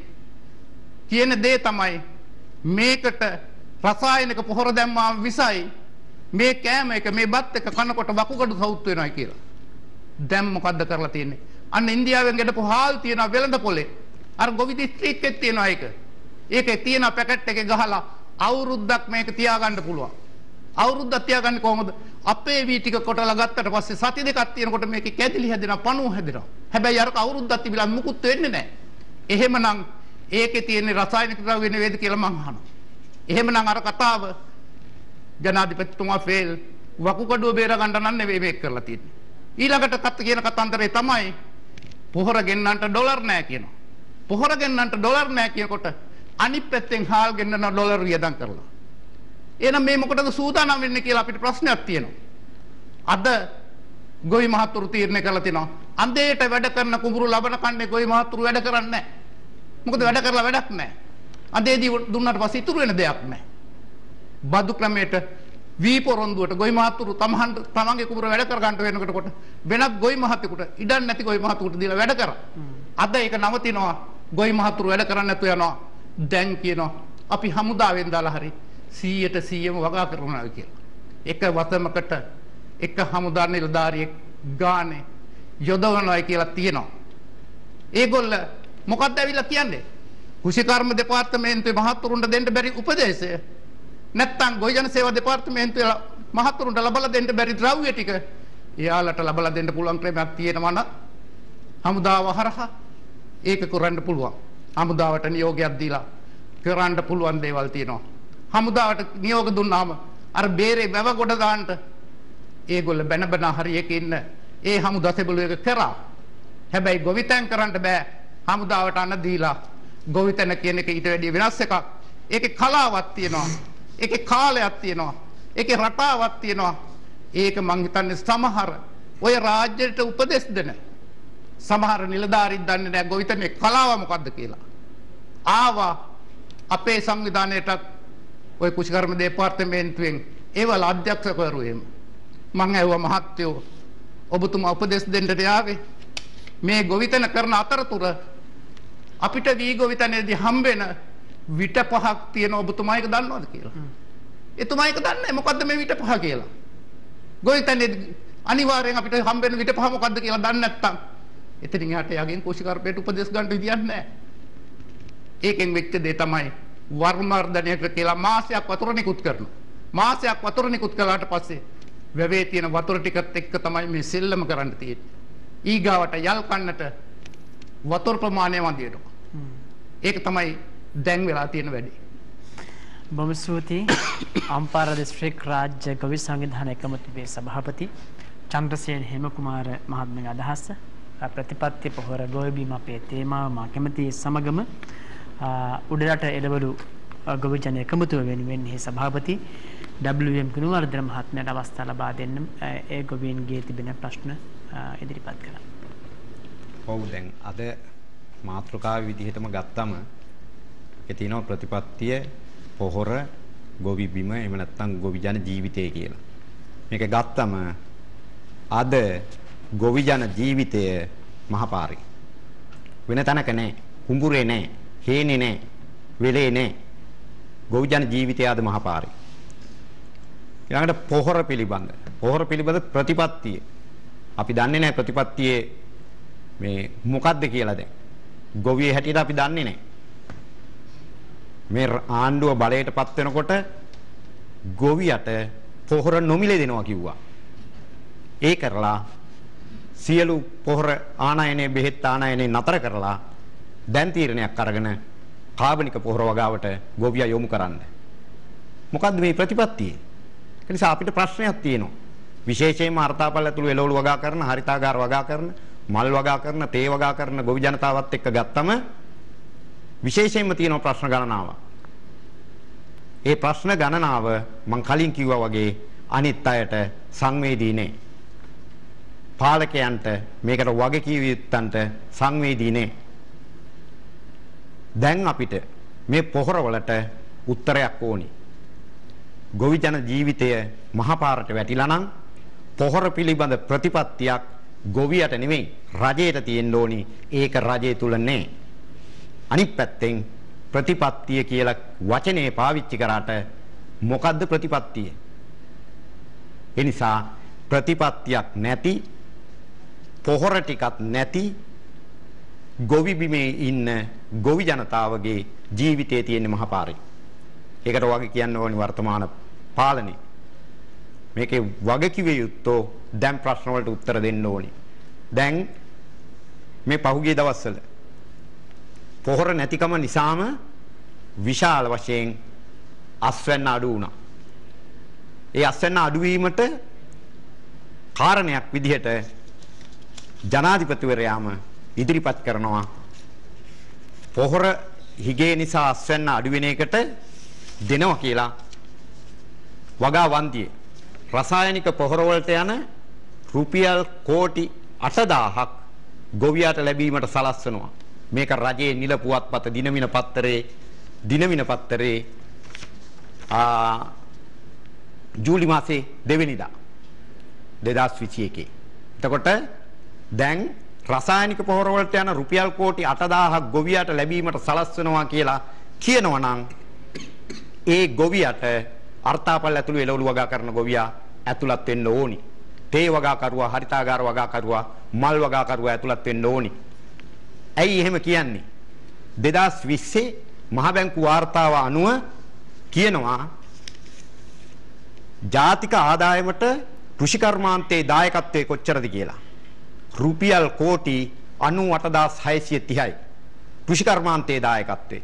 මේක ඇතුලේ එළවලු වගාවේ දායකත්වයේ කොච්චරද කියලා කියනවා. එළවලු වගාවේ දායකත්වය රුපියල් මිලියන 1,33,317යි. රුපියල් මිලියන 1,33,317යි. එහෙමනම් දැන් ජාතික ආදායමට සමස්ත කෘෂිකර්මාන්තයේම සහ ඒ වගේම වෙන්ව ගත්තොත් එළවලු වගාවෙනුත් දැන් දායකත්වයේ නැති වෙලා තියෙනවා. දැන් දෙන්න හදනවා වගා වන්දි. අපි වගා වන්දි සටනේ ඉන්නවා. උඩරට එළවලු ගොවියත් වගා වන්දි සටනේ ඉන්නවා. හැබැයි අපි කියනවා මේ පැත්තෙන් වගා වන්දි දෙනවා. හරි අපි කියමුකෝ දුන්නම කියලා.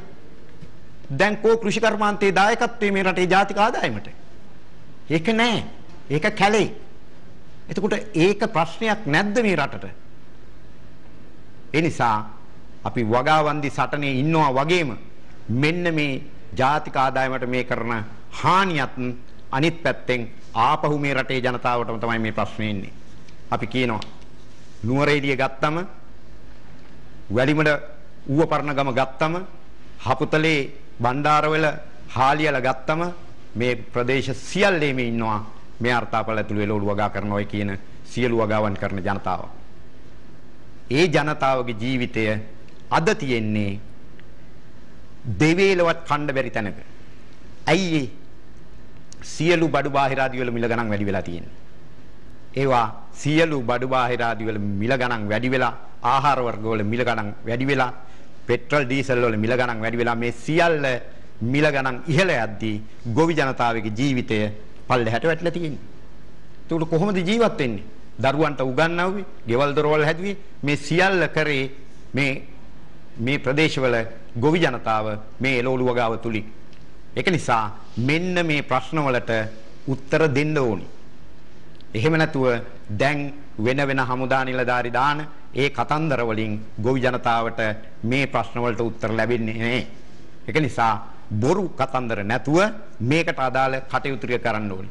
මම පහුගිය කාලේ පුරාම මෙතනදී අපි විටින් විට අවධාරණය කරා මේ අර්ථාපල ඇතුළු එළවලු වගා කරන ගොවියන්ට සිද්ධ වෙන අසාධාරණේ. මේකේ විශේෂයෙන්ම අද අවස්ථාව ලැබීම ගැන ස්තුතිවන්ත වෙමින් මම මතක් කරනවා 2018 යලකන්නේ වැඩිමඩ ඌවපර්ණගම ගොවි ජනතාව අර්ථාපල අස්වැන්න නෙලලා මාස දෙකක් බීජ ඉඳලා මාස දෙකක් කල් ගිහිල්ලා අස්වැන්න නෙලලා ඒ අස්වැන්න ගෝණි කරලා කුඹුරු වලින් මහපාරට ඇදලා මහපාරේදී වාහනයට පටවගෙන රජයේ කියපු ස්ථාන වලට ගිහිල්ලා රජයේ කිව්වා රුපියල් 92 ගානේ අර්ථාපල් කිලෝ එකක් මිලදී ගන්නවා කියලා ගොවි ජනතාව ගෙනහිල්ලා දුන්නා. ස්ථාන 6කදී මේ අර්ථාපල් මිලදී ගත්තා. මේ රුපියල් 92කට අර්ථාපල් මිලදී ගන්න තීරණය වුණේ නිකන් නෙමෙයි. අර්ථාපල් වලට මිලක් නැතුව ගොවියෝ දහස් ගණනින් මහපාරට බහැලා උද්ඝෝෂණය කරපු එකේ ප්‍රතිඵලයක් විදිහට තමයි ඒ කාලේ තිබුණු යහපාලන ආණ්ඩුවේ 2018 යලකන්නේ අස්වැන්න රුපියල් 92කට අර්ථාපල් කිලෝ එක මිලදී ගන්න තීරණය කරේ. මිලදී අරගෙන මම ඊටම කෙටියෙන් කියන්නම් අවසානයේදී අපිට අපි කරපු උද්ඝෝෂණයක ප්‍රතිඵලයක් විදිහට ශ්‍රී ලංකා පාරිභෝගික සමුපකාර සමිති සංගමයේ විසින් අපිට ඒ කාර්යාලය ඉදිරිපිට කරපු උද්ඝෝෂණයකදී ඒගොල්ලෝ ගොවියට 2019 3 වෙනි මාසේ 25 වෙනකොට ගෙවන්න තියෙන මුදල කොච්චරද කියලා සියලු සංඛ්‍යාලයකනත් එක්ක අපිටම ලබා දුන්නා. වැලිමඩ ඌවපර්ණගම ගොවි ජනතාවට ඒ වෙනකොට රුපියල් 2,17,487,33ක් ගෙවන්න තියෙනවා කියලා මේ ශ්‍රී ලංකා පාරිභෝගික සමුපකාර සමිති සංගමය අපිට ලිඛිතව දීලා තියෙනවා. ඒක නෝක වෙළඳ අමාත්‍යාංශයට සම්බන්ධයි. ඔව් වෙළඳ අමාත්‍යාංශයට සම්පකාරී හරහා ආපු සංවිධානයක්. ඔව්. එතකොට මෙන්න මේක මේ රුපියල් 2,17,00,000 ගාණක් වෙන මේ මුදල අද වෙනකන්වත් මේ අර්ථාපල් මිලදී ගන්න එකට ගෙවලා නැහැ. මේ තිබ්බ ආණ්ඩුත් තියෙන ආණ්ඩුත් ණයයි ගොවියට. කලින් මුදල් ගත්තේ සටන් කරලා. ඔව්. මේකේ සටන් කරලා මේ අමාත්‍යාංශය ඉදිරිපිට කරපු උද්ඝෝෂණයේදී අවසානයේදී ඒගොල්ලෝ ගෙවනවා කියලා ගෙවන්න ඉතුරු වෙලා තියෙන මුදල් ප්‍රමාණය කිව්වා. ඒක තමයි මේ ලිඛිතව අපි ගත්තේ. එතකොට ඒ 2,17,00,000 ගාන අද වෙනකන් වැඩිමඩ ඌවපර්ණගම ගොවි ජනතාවට ගෙව්වේ නැහැ. එතකොට මේ වගාවන්දි දෙනවා කියන ඒවා මේ ගොවියට පොහොර මේ නැතුව මේ ඉන්නේවා ඊට පස්සේ පොහොර සහන ආධාරයක් කිසි දවසක එළවලු වගාවට ලැබිච්ච නැතිවා අපි කියනවා මේවා සාධාරණ දේවල් නෙමෙයි. ඒක නිසා නුවරඑළිය ඇතුළු වැඩිමඩ ඌවපර්ණගම ඇතුළු ඒ සියලු ප්‍රදේශවල ගොවි ජනතාවට ඉතිහාසයේ පුරාම වගේ අදටත් බරපතල ලෙස අසාධාරණයක් කරනවා.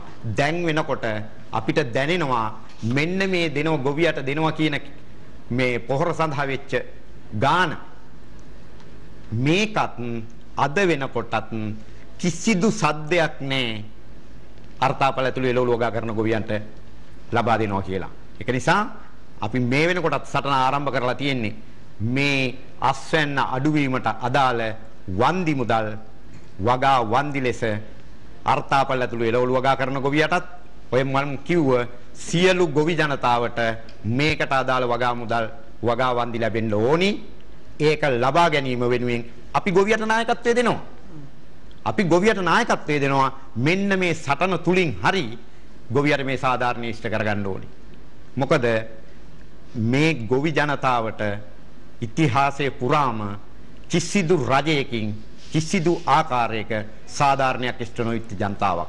විශේෂයෙන්ම ගත්තම බීජවල ඉඳලා පොහොර ටිකේ බෙහෙත් ටිකේ ඉඳලා මේ සියල්ල දිනපතා මිල ඉහළ යද්දි ගොවියයිව විඳ දරාගෙන වගා කරා. මේ වගා කරලා මේ සියල්ල කරලා අවසානයේදී ගත්තම මොකද්ද වෙන්නේ? අස්වැන්න නෙලලා ආර්ථික මධ්‍යස්ථානයට හරි රජයේ කියන තැනකට හරි ගෙනහිල්ලා බාර දුන්නම ඒක අරගෙන ගියාට පස්සේ ගොවියා හිටගෙන බලාගෙන ඉද්දී අහිංසකව අසරණව ආර්ථික මධ්‍යස්ථානට වෙලා හිටගෙන ඉද්දී එතනට ඒ ටික මිලදී ගන්න ආපු මිනිස්සු ගාන කියලා ඒ මිනිස්සුන්ගේ වමනා ගන්නට තමයි මේක ගන්නෙ. මොකද්ද ගොවි ජනතාවට කරන සාධාරණ? ඒවට රජයේ මැදිහත් විය යුතු නැද්ද? ගොවියගේ නිෂ්පාදනයට අදාළ සාධාරණ මිලක් ලබා දෙන්න රජයේ කටයුතු කරන්න අවශ්‍ය නැද්ද? ඒක ගොවියගේ වැඩක්ද? එතකොට ඒක ගොවියගේ වැඩක් නම් ඇයි ගොවියට පොහොර ටික දෙනකොට ගාන කියන්නේ? බෙහෙත් පැකට් එක දෙනකොට ගාන කියන්නේ? ඊට පස්සේ මේ කැත්ත උදැල්ල ගන්නකොට ගාන කියන්නේ? එහෙනම් අපි කියනවා ගොවියට දෙන්නකෝ අවස්ථාව ඒකෙ මිල කියලා ගන්න. ගොවියට ඒකට අවස්ථාව නැහැ. ගොවියට අවස්ථාව නැහැ ඒකට. හැබැයි ගොවිය නිෂ්පාදනය කරන එක ගන්න කෙනාගේ ඕනිකමට මිල තීරණය කරන්න පුළුවන් වෙලා තියෙනවා. ඒ නිසා මෙන්න මේවැනි අසාධාරණකම් ප්‍රමාණයක් ගොවි ජනතාවට සිද්ධ වෙනවා. අන්න ඒ සිද්ධ වෙන එකට එරෙහිව අපි ගොවි ජනතාවත් එක්ක පෙළ ගැහිලා මේ පොහොර සඳහා වෙච්ච ගැටලුවේදී ගොවියට වෙච්ච අලාභයට වන්දි ඉල්ලීමේ සටන අපි දිගින් දිගට ඉස්සරහට ගෙනියනවා. බොමිස්තුති උඩට එළවලු ගොවි ජන එකමුතුව වෙනුවෙන් සභාපති WM ගුණවර්ධන මහත්මයාගේ අදහස් ඉදිරිපත් වුණේ. අපි ප්‍රතිපත්ති පොහොර ගොවි බිම ජන ජීවිත පිළිබඳ මේ සාකච්ඡා කරන අප නැවත විරාමයක් ලබා ගන්නවා දැන් සම්බන්ධතාවයේ ප්‍රධාන පාරකමැදිරියට.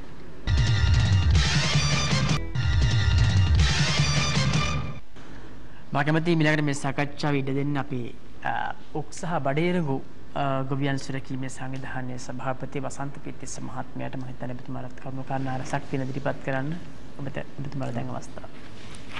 මම මේ ඉදිරිපත් කරන්න කැමති 2018 2019 මහකන්නේදී අපේ රට පුරා බඩේරගු වගාව සඳහා කෘමියෙක් පැතිරුණා. විශාල විනාශයක් සිදු වුණා. එතකොට මේ සේනාදලඹුවගේ හානිය අම්පාර දිස්ත්‍රික්කයේ විතරක් මේ සේනාදලඹු හානිය නිසා වන්දි ගෙවන්න තීරණය වුණා ගොවි පවුල් 14677කට. එතන හෙක්ටයාර් ප්‍රමාණය 7840යි. මුදල රුපියල් 33 කෝටි 4286731.782යි.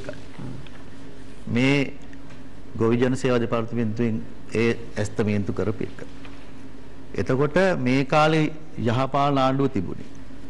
මෙතුමලා මේක මේ වන්දිය ගෙවන්න තීන්දුව කරා වන්දි දෙනවා කිව්වා අම්පාර කච්චේරියට ඇවිල්ලා ගොවියෝ 50ක් ගෙන්නලා උත්සවයක් තියලා මෙන්න අපි වන්දි ගෙවන්න පටන් ගත්ත කියලා තීරණය කරා රටට කිව්වා. හැබැයි මේ වන්දිය ගෙව්වේ ඒ ගොවියන් 50කට විතරයි.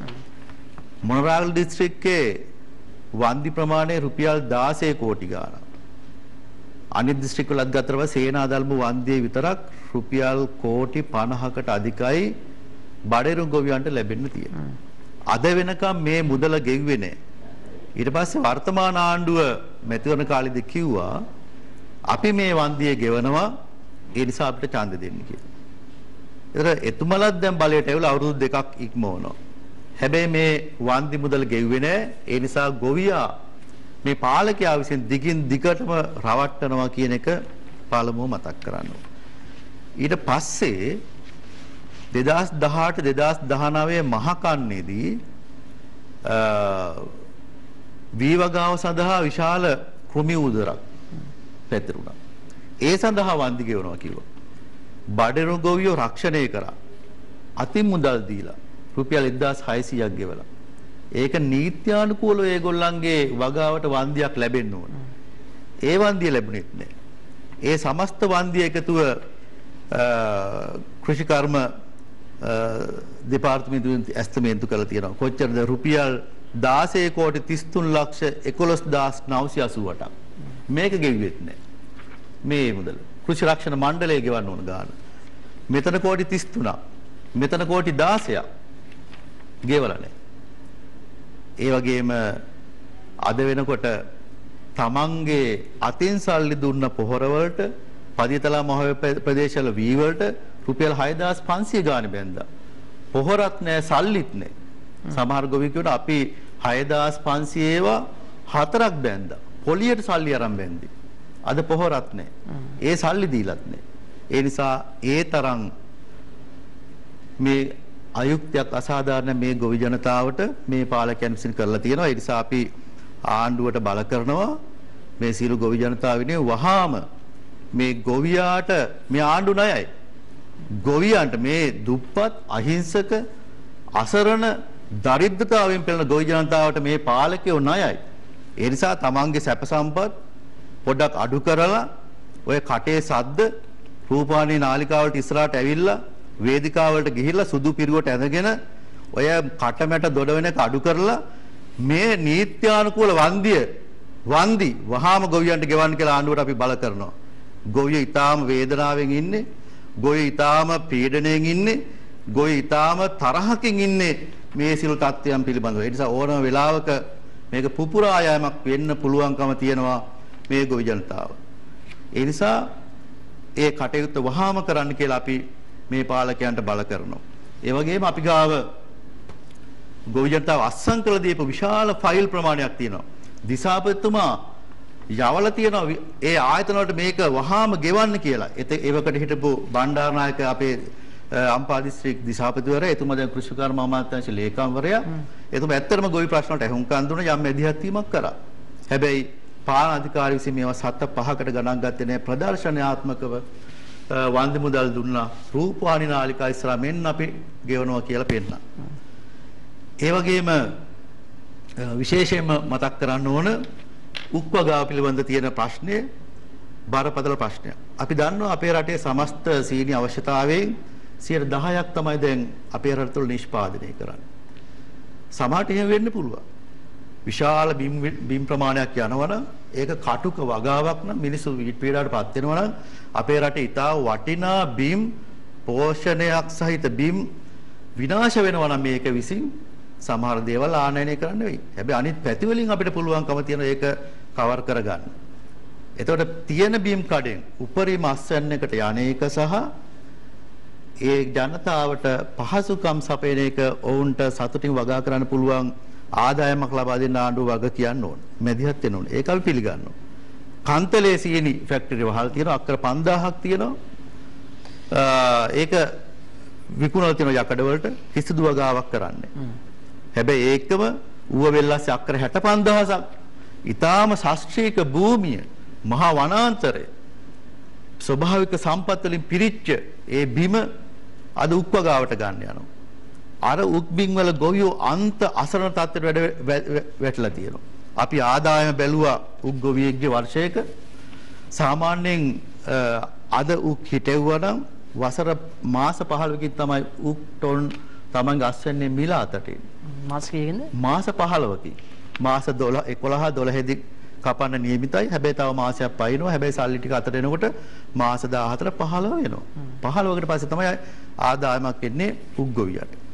එතකොට උක් ටොන් 100ක් උපරිම ගියොත් හෙක්ටයාරයකින්, ඒ කියන්නේ අක්කර 2.5කින් 5500යි උක් ටොන් එකට ගෙවපු මිල. රුපියල් 5,50,000ක් ලැබෙනවා. හැබැයි මේක සියලුම වියදම් ටික අඩු කරාට පස්සේ උදාහරණයක් ගත්තොත් උක් ටොන් 100 කපන්න විතරක් 1,50,000ක් යනවා 2021 වෙනකොට. 2022 දී දැන් උක් ටොන් එකක් කපන්න අය කරනවා කුලී කම්කරුවෙක් රුපියල් 2000. ලක්ෂ 2ක් යනවා කපන්න විතරක්. එතකොට මූලික බිම් සකස් කිරීම සඳහා උක් බීජ සඳහා පොහොර සඳහා බෙහෙත් සඳහා උක් හිටවන්න පාති 400ක් තියෙන උක් හෙක්ටයාර එක ඒවට පස් දාන්න උක් බීජ හිටවන්න කුලී කම්කරු මේ ඔක්කොම එකතු කරාට පස්සේ මෙතන 5,50,000ක් ලැබුණට රුපියල් 4,00,000කට ආසන්න ප්‍රමාණයක් සමස්ත වියදම යනවා. ඊට පස්සේ ඒ 1,50,000 අපි බෙදුවොත් 15 මාසික ආදායම වෙනවා ගොවියාගේ. කීයද මාසික ආදායම රුපියල් 10,000කට ආසන්න මුදලක්. ඒක බෙදන්න ඕන 30න් දවසක ආදායම බලන්න. රුපියල් 200ක් 300ක් අතර ගානක් තමයි උග්ගොවියෙක්ගේ අපේ රටේ දෛනික ආදායම. හැබැයි සමහර ගොවියන්ට ෆැක්ටරියට ගෙවන්න වෙනවා. ඒතකොට මේ ටොන් 100ක් ගියොත් හැබැයි සමහර අයට යන්නේ 80යි. සමහර අයට 60යි. ඒතකොට ගොවියා ෆැක්ටරියට ණයයි. 7-5ක්වත් ලැබෙන්නේ. ඒ නිසා මේක ඊටාම අසාධාරණ තත්ත්වයක්. ඒ නිසා උග්ගසේ රස පැණි රහ තියෙන්නේ මේ පාලක පැලැන්තියට මේ කොම්පැනි වලට. ගොවියට මේක නැහැ. ඒ නිසා එදා රුපියල් 80ට දීපු සීනි කිලෝ එක දැන් 140ට ෆැක්ටරියේ විකුණන්නේ. ඒ විතරක් නෙවෙයි. ටොන් 100කින් මොනවද නිෂ්පාදනය කරන්නේ මේගොල්ලෝ? කාබන් ඩයොක්සයිඩ් නිෂ්පාදනය කරනවා. සීනි ටොන් 9ක් නිෂ්පාදනය කරනවා. මොලෑෂස් ටොන් 4.5ක් නිෂ්පාදනය කරනවා.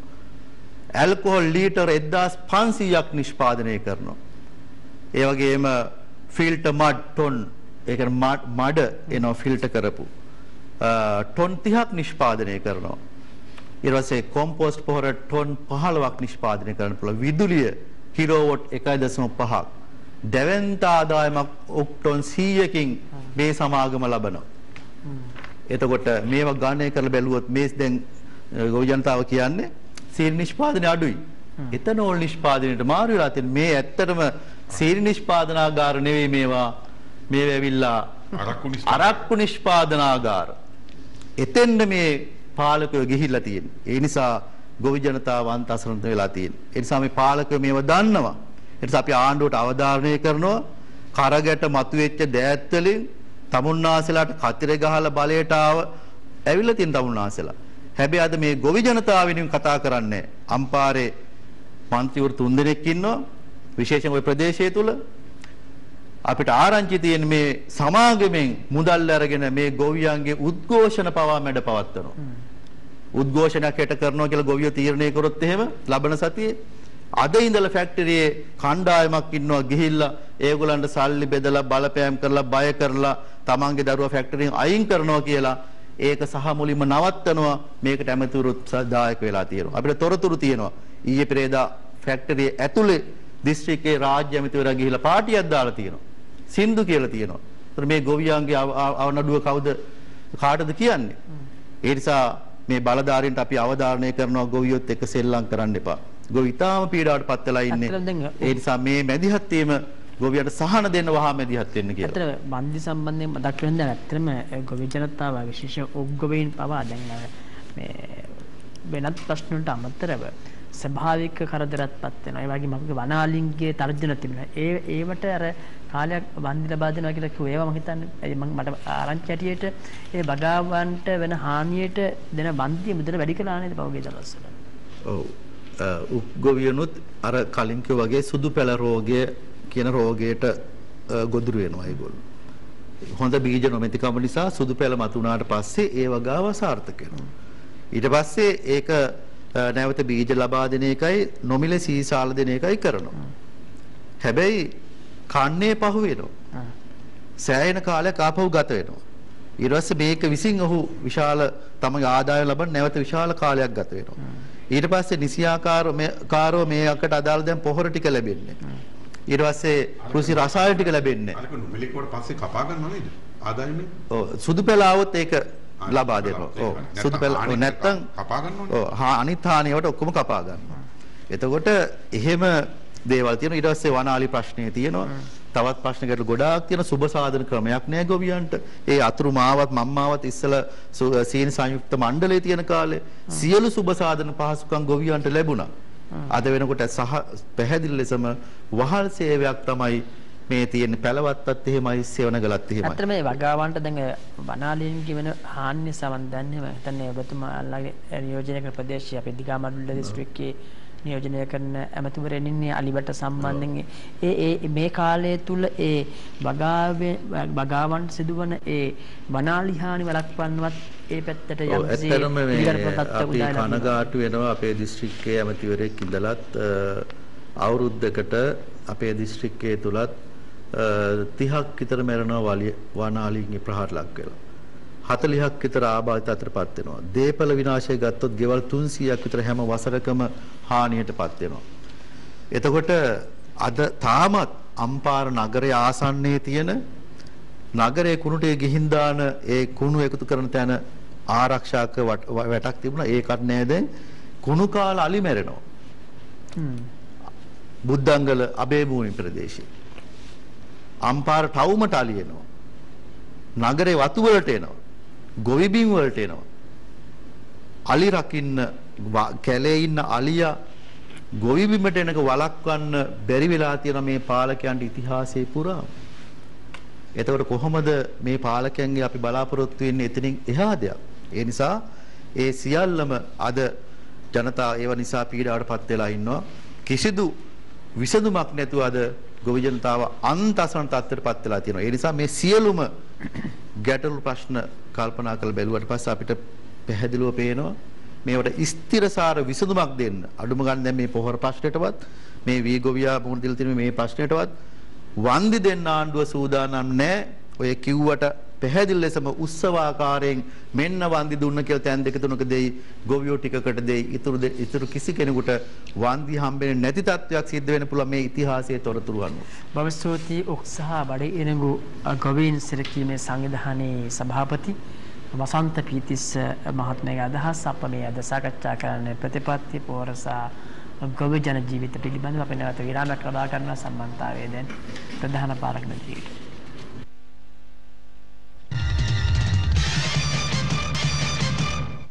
අපේ සාකච්ඡාවේ අවසන් වටේට ප්‍රවේශ වන්නේ මා කැමති අවසන් වටේත් මූලික අවස්ථා ලබා දෙන මේ ගොවි ජන ප්‍රශ්න සාකච්ඡා කරන සංවාදය තුළ සමස්ත ලංකා ගොවි ජන සම්මේලනයේ ජාතික සංවිධායක නාමකරණරත් මහත්මයාට අවකාශයක් උදා කර දෙන්න.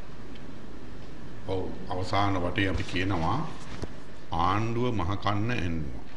දැන් යල කන්න අන්නන්නේ නැහැ කියලා කියනවා. යල කන්නට තාම දැන් යල කන්න තව දවස් ගානකින් ලබනවා. දැන් යල කන්න තමයි දෙන්නේ ඇත්තටම.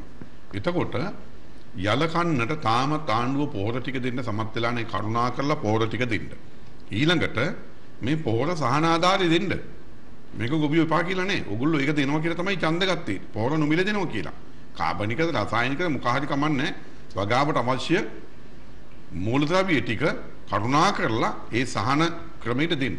රුපියල් 10000 ගණන් වලට ගොවියට පොහොර ගන්න බෑ. ඊළඟට පොහොරත් එක්කම කෘමි හානි වර්ධනය කරන ක්‍රමවේදය හඳුන්වා දෙන්න. ඒකට අවශ්‍ය තෙල් බෙහෙත් ටික දෙන්න. ප්‍රමිතියෙන් යුක්ත ඊළඟට වල් මර්ධනය කරන ක්‍රමවේද කියලා දෙන්න. ඒකත් දෙන්න. ඊළඟට ප්‍රමිතියෙන් යුතු බීජ අද බීජ පට්ට ගණන් ගිහිල්ලා තියෙනවා. මෙන්න සාධාරණ මිලට ගොවියට බීජ ටික දෙන්න. මේවා ටික දෙන්න. ඊළඟට අනික තමයි දැන් යල කන්නට ආණ්ඩුව අර්බුදයක් මතු කරලා තියෙනවා ජල ප්‍රශ්නයක්. මොකද ටර්බයින් කරකවන්න ජලාශවල වතුර ටික මෙන්නකොට හිස් කරලා තියෙනවා. අදටත් 130ත් 40ත් අතර ප්‍රමාණයක් විදුලි උත්පාදනය කරන්නේ වතුරෙන්. ලැජ්ජ වෙන්න ඕනේ. එහෙමනම් මෙන්න මේකත් එක්ක දැන් වෙනම ප්‍රශ්නයක් මතු කරලා තියෙනවා ජල ප්‍රශ්නිකුත් මතු කරලා තියෙනවා. කරුණාකර ප්‍රශ්න වලට විසඳුම් දෙන්න. ඊළඟ එක තමයි වන්දි සටන. වී ගොවියට විතරක් නෙමෙයි භෝග 6කට අදාළව වන්දි ලබා දීමට ගොවියන් සටන් කරලා 2017 අවුරුද්දේ අපි ඒකට නායකත්වය දුන්නා. අපි ජයග්‍රහණයක් ලැබුවා භෝග 6කට වී, බඩිරිඟු, සෝයා, ලකුළුණු, අර්ථපොල්, අමු මිරිස්. මෙන්න මේ භෝග 6ට අක්‍රයකට හානියක් වුණොත් රුපියල් 40000ක වන්දියක් ගෙවන්න. ඒ නිසා දැන් මෙන්න මේක පිටදාලා ෂේප් වෙන්න ලෑස්ති වෙන්න එපා. ඒ නිසා කරුණා කරලා වී විතරක් නෙමෙයි එළවලු උඩරට පහතරට එළවලු අනිකුත් පළතුරු ඒ වගේම අනිකුත් සියලුම ගොවීන්ට තේ වගාව කරන ගොවීන්ට මේ සියලුම ගොවීන්ට බඩිලුඟු මේ සියලු ගොවීන්ට අක්‍රයකට ලක්ෂයකට එහා වන්දියක් අනිවාර්යෙන් ආණ්ඩුව දෙන්න ඕනේ. ආණ්ඩුව දෙන්න බැඳිලා ඉන්නවා. මොකද කාරණා දෙකක් මතේ මේ මුදල ඉල්ලන්නේ. එකක් තමයි දැන් බඩු මිල ගිහිල්ලා තියෙනවා. නිෂ්පාදනය විදිහ වැඩි වෙලා තියෙනවා. අනික තමයි මේක පාලකයෝ විසින් ඇති කරපු අර්බුදයක්. ස්වභාවික අර්බුදයක් නෙමෙයි. ඒ නිසා මොකට වන්දි ගවන්න ඕනේ. ලක්ෂයක වන්දියක් ගවන්න ඕනේ. ලක්ෂයකට එහා වන්දියක් ගවන්න ඕනේ. අක්‍රයකට. මෙන්න මේ ටික දෙන්න ඕනේ. අපේ සටන අපි නවත්තන්නේ නැහැ. අපි ආරාධනා කරනවා විශේෂයෙන්ම උඩරට එළවලු කොපියට. අපි 18 වෙනිදා එනවා. වැලිමඩට එනවා. ඔබ හම්බෙන්න අපි එනවා. වැලිමඩට එනවා. 18 වෙනිදා උදේ 10 වෙනකොට ඒ ප්‍රදේශයේ ඉන්න සියලුම එළවලු ගොවියෝ මල් ගොවියෝ හරිතාගාර ගොවියෝ සියලු දෙනාම වැලිමඩට එන්න කියලා අපි මේලාවේ ආරාධනා කරනවා.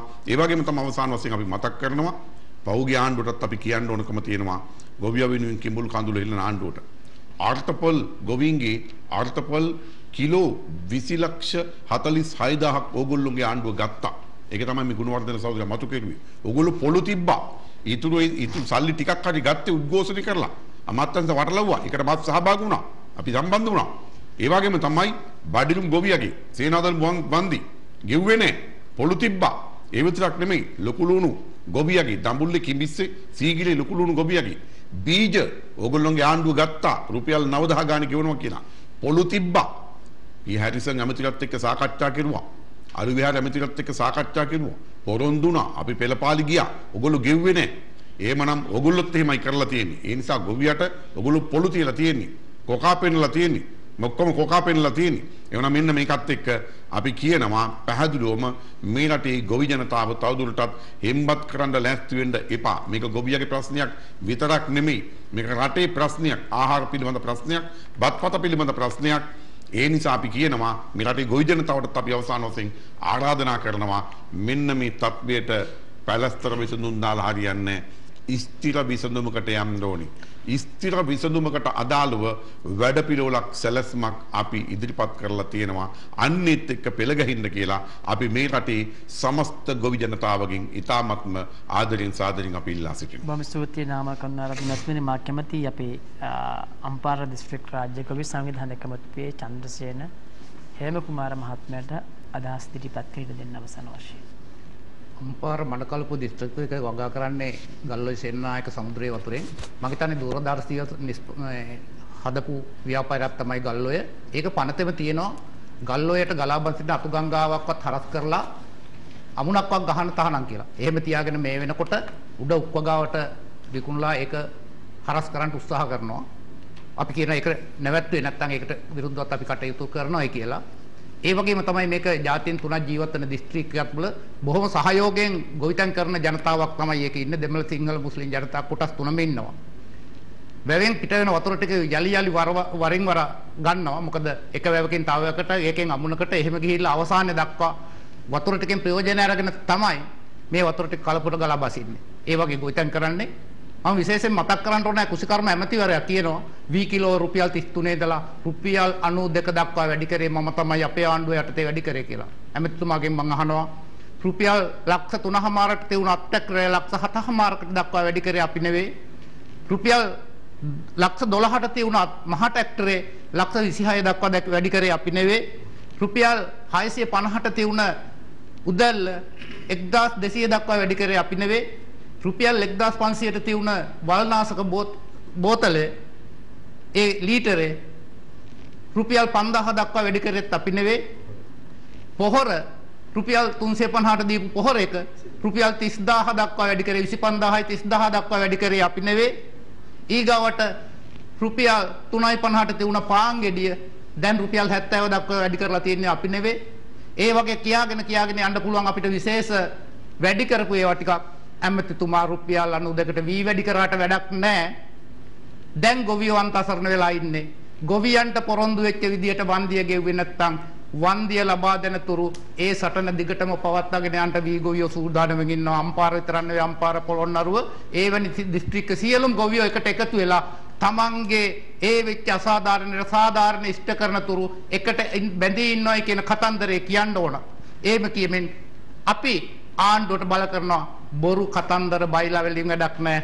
අපිට ගොවියට වෙච්ච පාඩුව සාධාරණ වන්දියක් ලබා දුන්නේ නැත්නම් ඒකට අවශ්‍ය කටයුතු කරන්නට සියලු ගොවියන්ට එකතු ඒකට ඒක රස වෙන්න කියන ඉල්ලීම කරමින් මම බොහොම ස්තුතියි හේමකුමාර මහත්මයා. මම කැමතියි අපේ උඩරට එළවලු ගොවිජන එකමුතුව වෙනුවෙන් සභාපති WM ගුණවර්ධන මහත්මයාට ඉඩ දෙන්න මේ කතා කරන්න. ඔව් උඩරට එළවලු වගා කරන ගොවියා අද වෙනකොටත් ඊටාම දැඩි පීඩනයකට අහු වෙලා ඉන්නවා. වෙන මොකුත් නිසා නෙවෙයි. පොහොර, බෙහෙත් සහ බීජ කියන මේ තුන් වර්ගයේම කිසිදු මිල පාලනයකට රජයේ මැදිහත් වීමක් නැහැ. ඒකෙන් බරපතල ලෙස යූරියා හොන්ඩරය රුපියල් 25000 දක්වා වැඩි වෙලා තියෙනවා. විකුණනවා. බලන්න හොයන්න කිසි කෙනෙක් නැහැ.